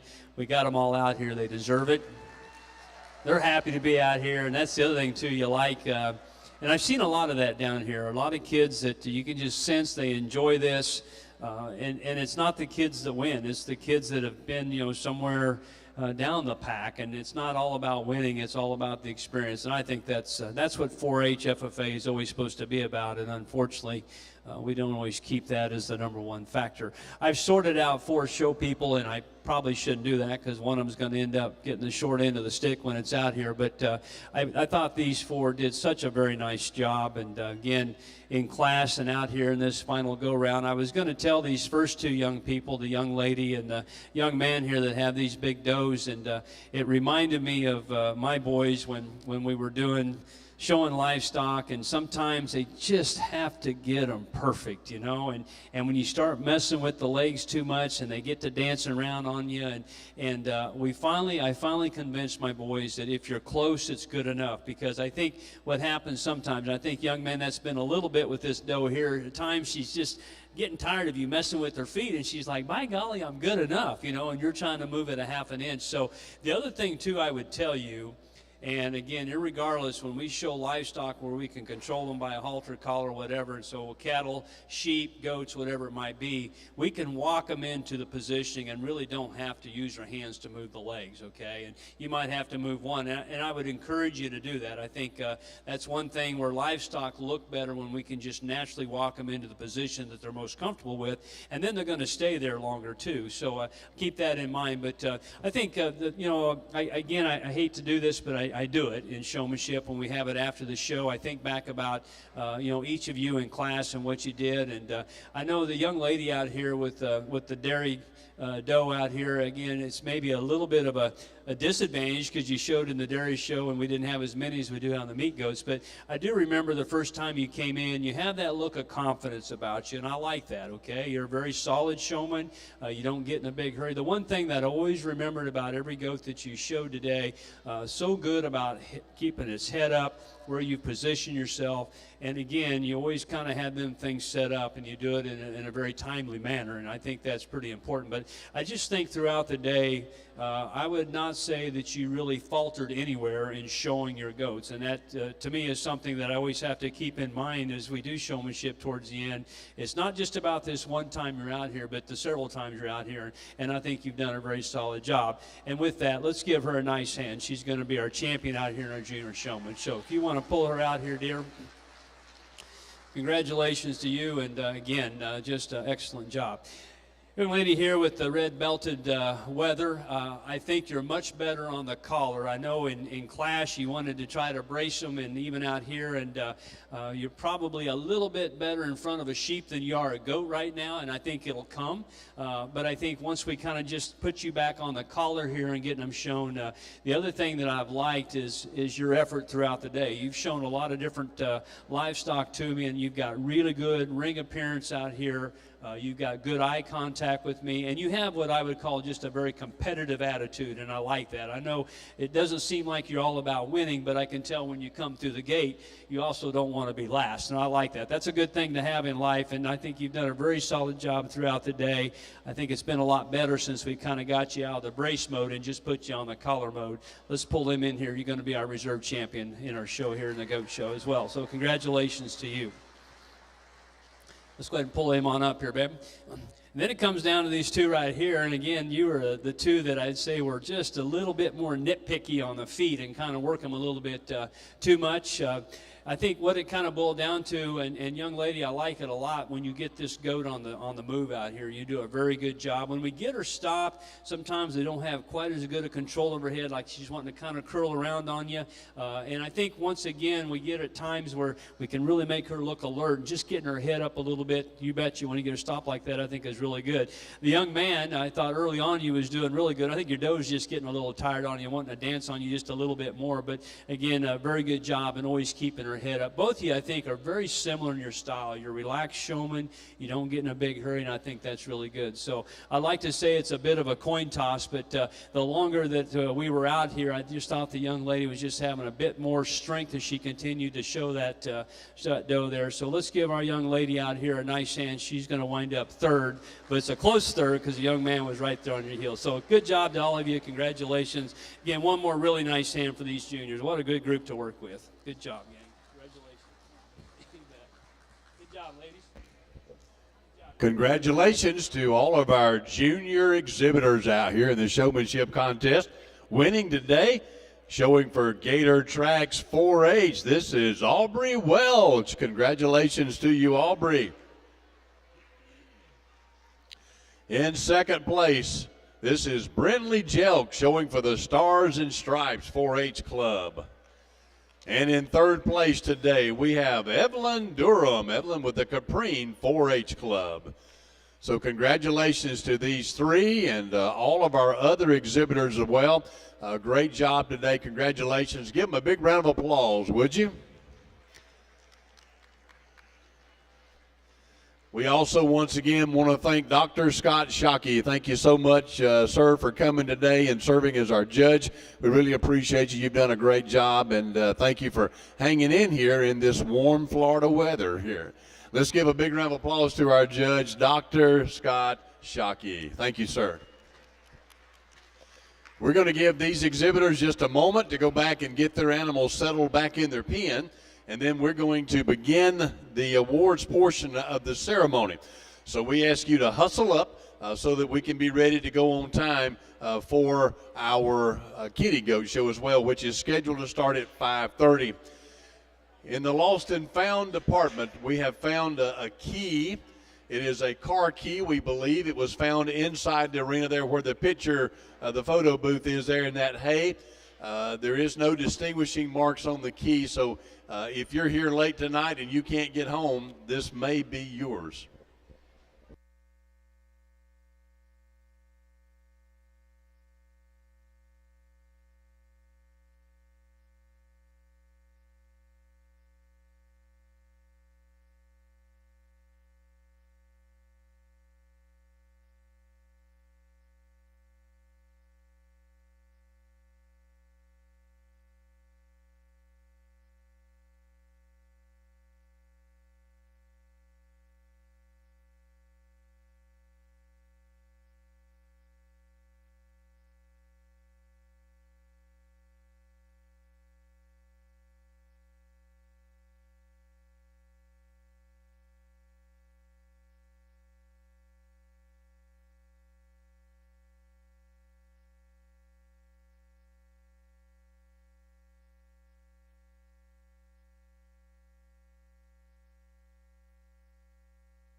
We're going to begin the awards program here in just a couple of minutes. Once again, give all these youngsters a chance to get their goats settled back in the pen. And want you to hustle on back up here so that we can go ahead and get this started.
We are ready to begin our awards program here for our GOAT show today. And again, we want to congratulate all of our exhibitors. They have done a tremendous job today. We are so thankful for their participation. Again, want to say thanks to our GOAT committee and all the volunteers that make all of this worthwhile. And we want to also say thanks to all of our sponsors, and we'll be recognizing them as we go along today. We're going to begin the awards program with our Skill-a-thon contest. Our junior division is being sponsored by the SJB Corporation.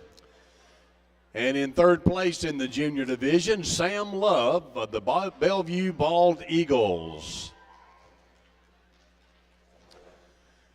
In second place is Addie Mims of the Kendrick 4-H Club.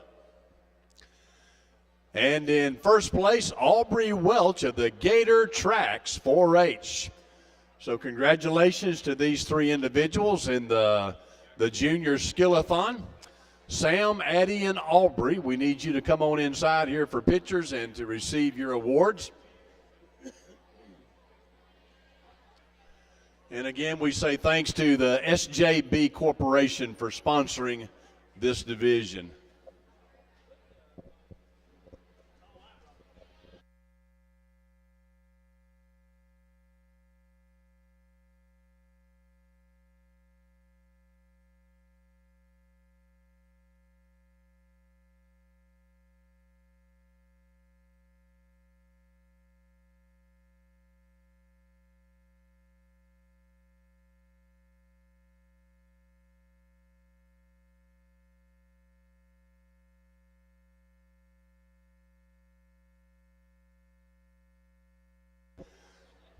Sam Love, Addie Mims, Aubrey Welch, you are the winners in our junior division of the Skill-a-thon.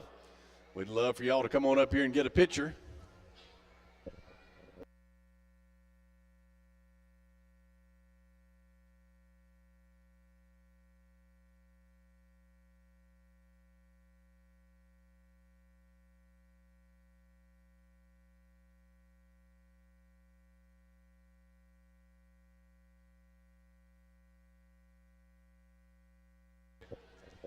In the intermediate division, sponsored by Magnolia Business District, in third place, Bendy Miller, Bendy with the Furs and Feathers 4-H.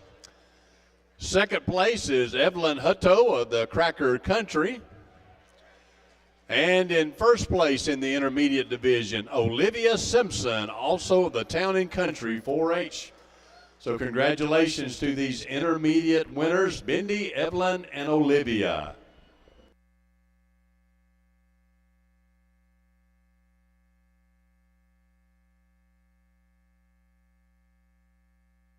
Our senior division is sponsored by the Ocala Business Leaders. And in third place, Brianna Lopez of the Stars and Stripes. In second place, Erica Estrada of the Dunellen High FFA. And the winner in our senior division of the Skill-a-thon, Lydia Sharp of the Caprine 4-H Club. So congratulations, Brianna, Erica, and Lydia.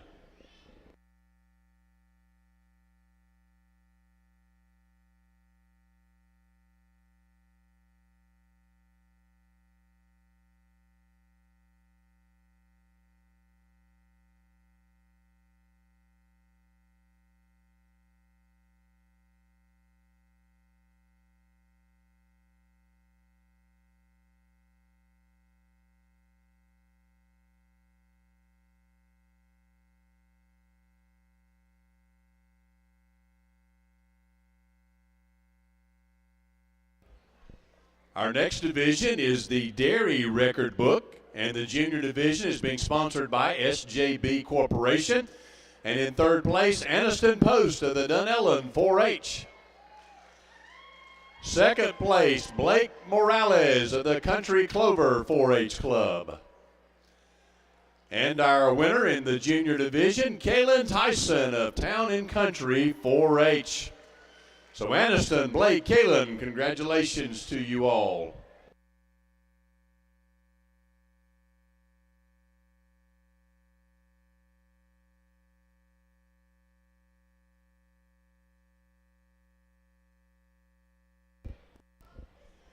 In our intermediate division, sponsored by Jimmy and Brittany Davis, third place goes to Tristan Olive. Tristan with the Fort McCoy FFA. Second place in the intermediate division is Kate Viverito of the Dunellen 4-H. And our winner in the intermediate division is Grace Strayford of the Ocklawaha Little Bits. So congratulations to Tristan, Kate, and Grace. And again, we say thanks to Jimmy and Brittany Davis for their sponsorship.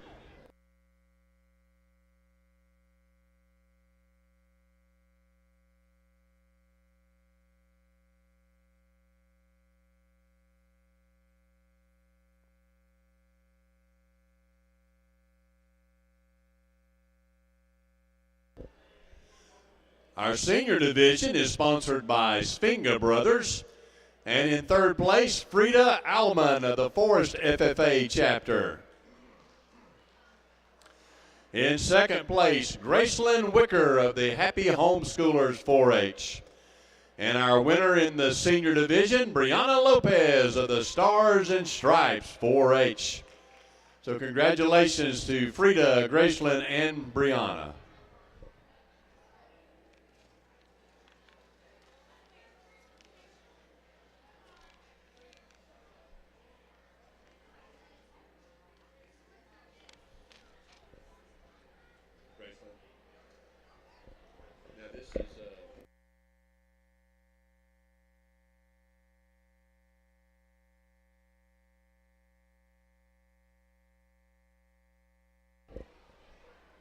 Our next contest is our Meat Goat record book.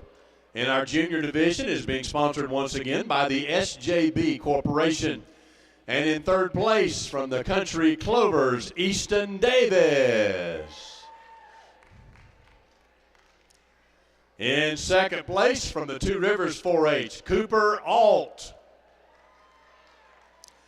And the winner in the junior division, also from the Two Rivers 4-H, Gracie Alt. So congratulations to Easton, Cooper, and Gracie. And again, we say thanks to the SJB Corporation from their sponsorship.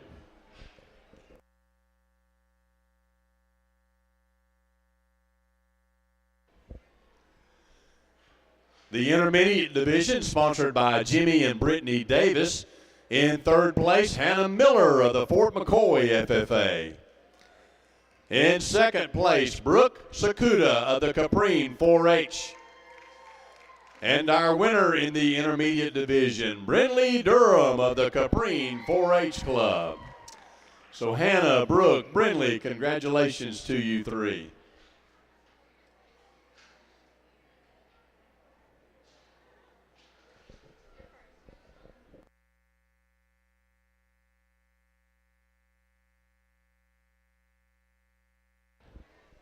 Our senior division is sponsored by Sfinga Brothers. And in third place, Breeley Yeomans of the Kendrick 4-H Club. In second place, Lydia Sharp of the Caprine 4-H. And the winner in the senior division, Brianna Lopez of the Stars and Stripes 4-H Club.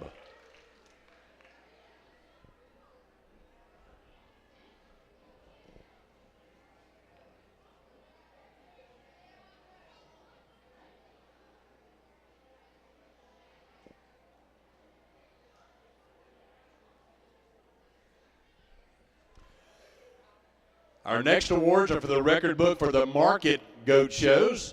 The junior division sponsored by SJB Corporation. And in third place, Gracie Alt of the Two Rivers 4-H Club.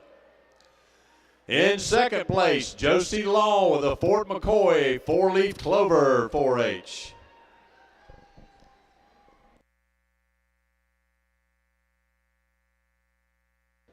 And the winner is Isaac Hutto of the Cracker Country 4-H Club. So congratulations, Gracie, Josie, and Isaac.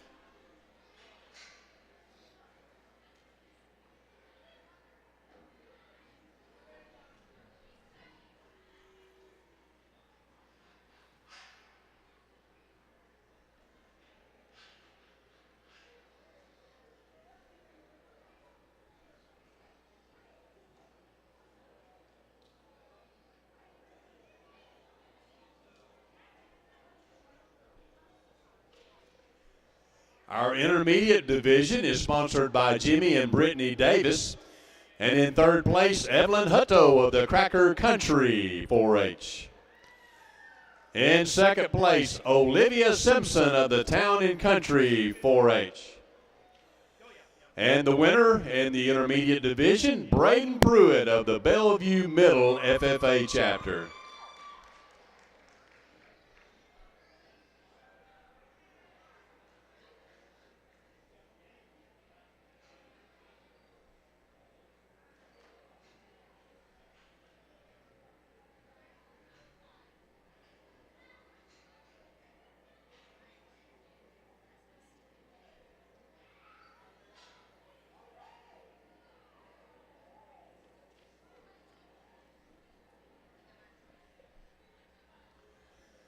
In the senior division, being sponsored by Svinga Brothers, third place goes to Carson Oliver of the Bellevue Bald Eagles. Second place, Grace Peebles of the Vanguard High FFA. And the winner in the senior division, Joshua Noble of the Vanguard High FFA. So congratulations to Carson, Grace, and Joshua.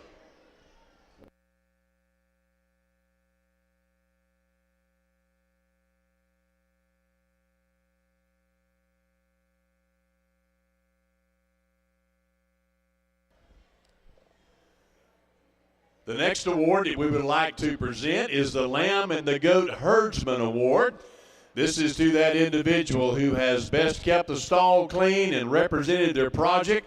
And the winner this year from the Bellevue Middle School, Reagan Barlow. Congratulations, Reagan.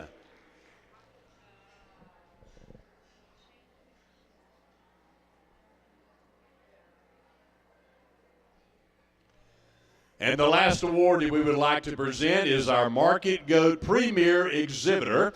This is the exhibitor that accumulates the most points throughout the show, from placement, from record book, from every possible direction. And the winner this year is Roberto Zubieta of the North Marion High FFA. We want to say thanks to Agra Promo for sponsoring this award. Also want to say thanks to Ocala Business Leaders for the Herdsman Award.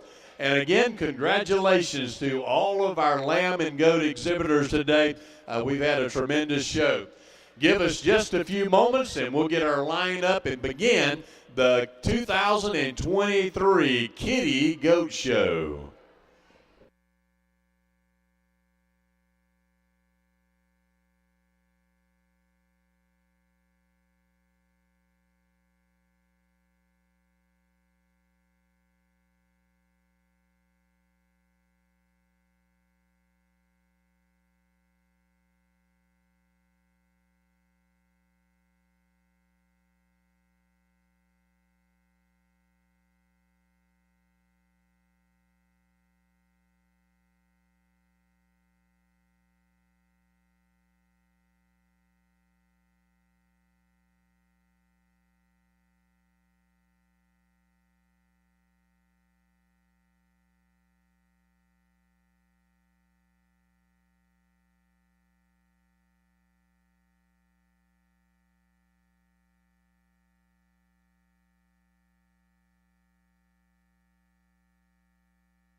If anyone in the crowd is looking for packet pickup for our 5K that's happening tomorrow morning, the packet pickup is up in the front concession building area up here. So if you're looking for the 5K packet pickup, right here in the front entrance of the pavilion.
I believe we are ready to bring out our first group in the Kiddie Goat Show.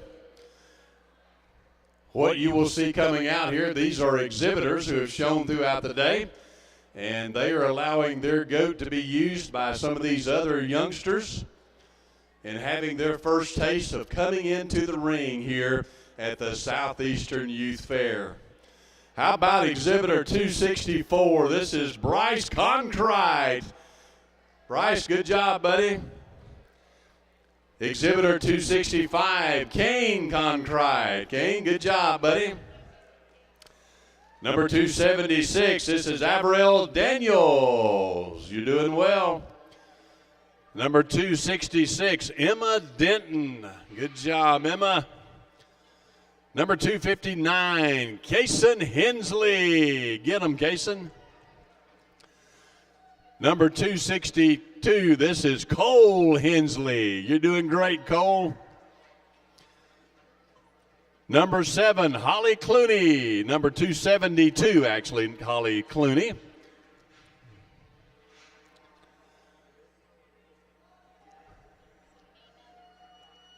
Number 268, Zena Hamina Murdoch.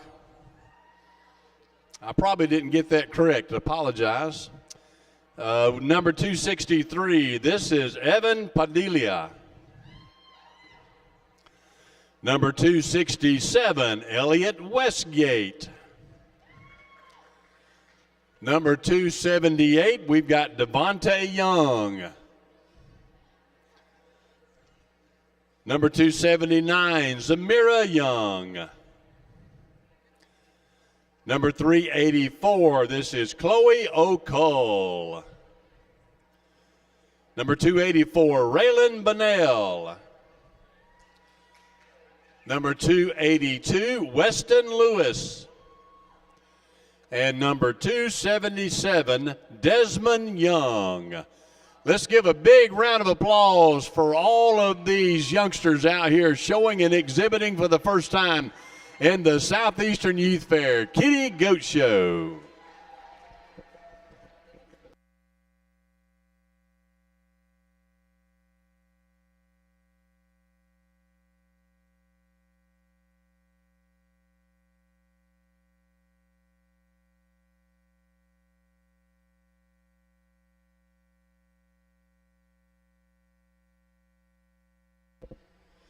Our judge, Miss Terry Latner, part of our crew here for our lamb and our goat show, is out here showing with these and talking with these exhibitors, giving them some pointers out there. Let's give Judge Latner a round of applause for helping out these kids today. Thank you, Miss Terry.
These exhibitors are going to make one more lap around the ring, and Judge Latner has told us that they are all blue ribbons.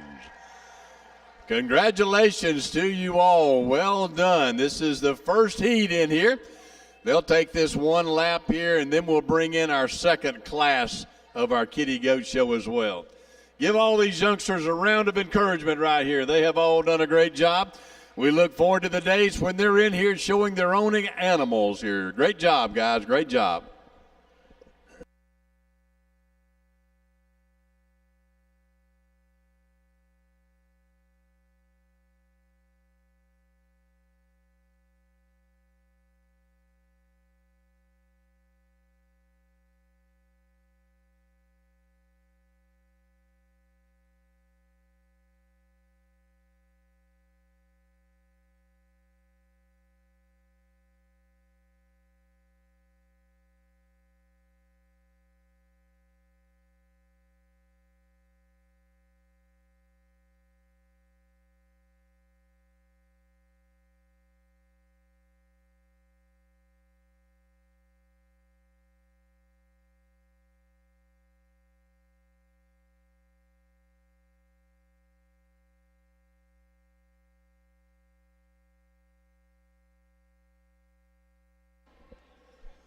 Once again, congratulations as Class 1 exits the ring here. They have done a great job today. Way to go, boys and girls. Good stuff. And let's have a big hand, too, for our regular exhibitors who are bringing their market animals, their dairy animals back out here to let these kids get used to them a little bit, too. We appreciate them so much. This is the trueness of what the Southeastern Youth Fair is all about. Thank you all. All right, we are now ready to bring Class 2 of our Kiddie Goat show in. We're looking for entry number 285. This is Abby Lafise. You're looking good, Abby. Entry 286, Addison Roddenberry. Way to go, Addison. Entry 288, Kinsley Shannon. You're doing great, Kinsley. Entry 289, this is Lila Peebles. Entry 291, Jamie Heil. Entry number 292, this is Charlotte coming in the ring.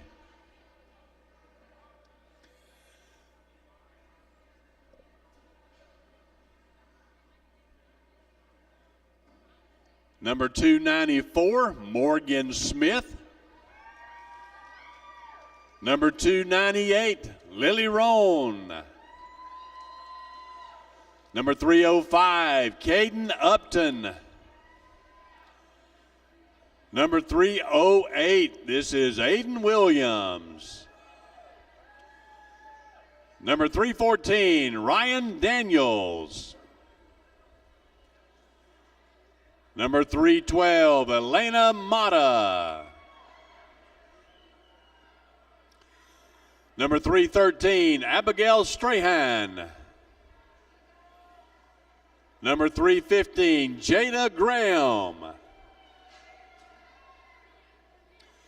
Number 316, Harper Russell.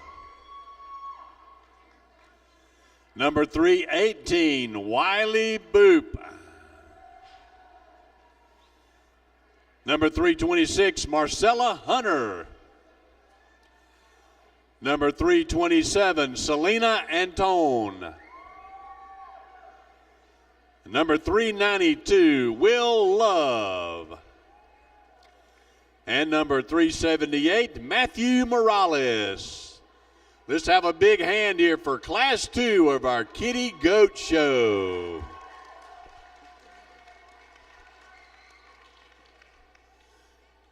Judge Latner will make her way through each of these exhibitors and have some words of encouragement and wisdom to share with them. They'll make another lap, and then we'll be ready for our third class to come in.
Moms and dads, grandparents, guardians, if you are looking for your children, they are going to be, after they show here, right over here behind the stage at the Southeastern sign, the banner, and so you can collect your children there. If you do not collect them, we're going to give them a cappuccino and a free puppy to take home with them.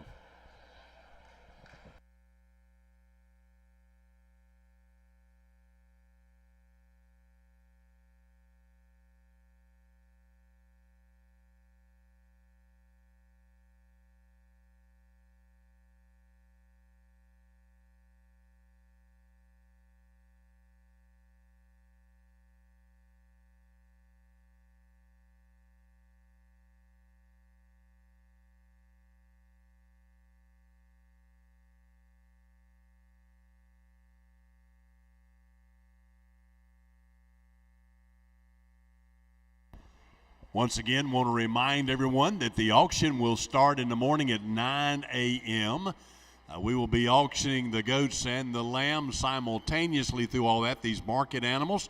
So we encourage you to come out in the morning and help to support the Southeastern Youth Fair and these exhibitors here. They have done a tremendous job today.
Just come back here. She's getting upset because her mom. Emma Denton's mom and dad, we need y'all to come over here. Emma's looking for y'all, and so if you would meet Emma right back over here behind us.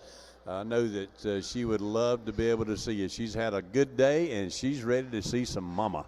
Emma Denton's mama.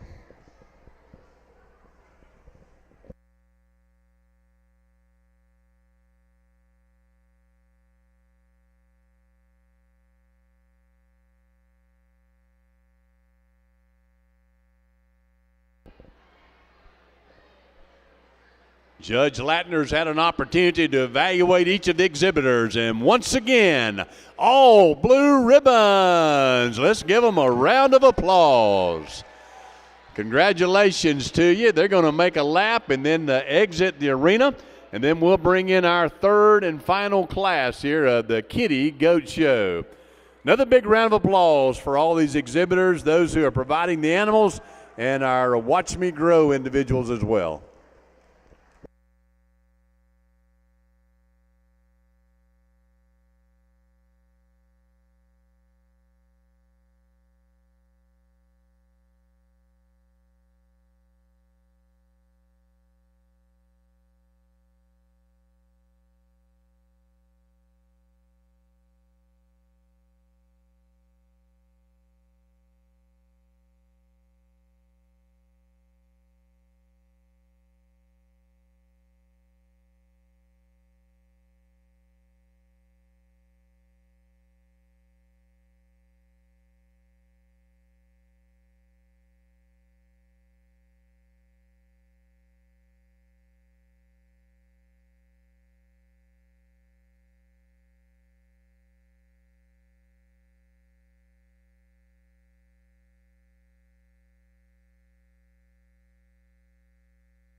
Here are all of your Class 2 Kiddie Goat Show champions. Congratulations to you all, boys and girls. You've done a great job today. They're going to make their way out of the ring. And as they make their way out of the ring, we're going to ask our third class to make their way in the ring and to begin their first lap around.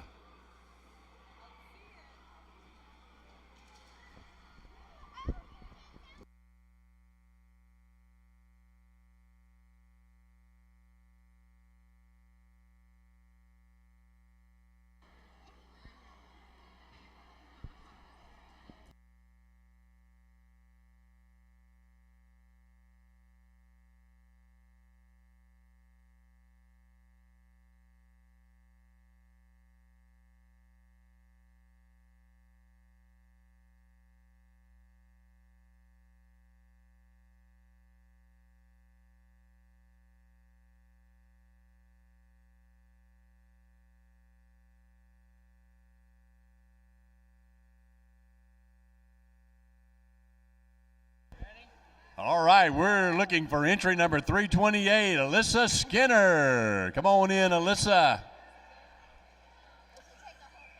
Number 336, Carter Gallops.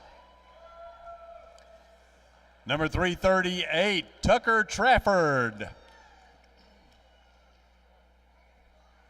Number 339, Tinley Markham. Number 340, Dade Markham. Number 341, Jace Buchanan. Number 342, Winston Sapp. Number 343, Carson Watts. Number 344, Adeline Caraway. Number 345, Elijah Caraway. Number 350, Haley Crouch. Number 361, Egan Permar. Number 364, Ava Domini. Number 365, Harper Domini. Number 367, Amelia Williamson. Number 368, Liam Jones. Number 379, Geraldine Sullivan. Number 388, Eliana Rivera. And number 391, Johan Rivera. This is our third and final class of our Kiddie Goat Show. Would you give all these exhibitors a round of applause? Great job, boys and girls.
Once again, we'll remind everybody at 9 o'clock in the morning, we'll be back here for the auction of our goats and lambs, those market animals.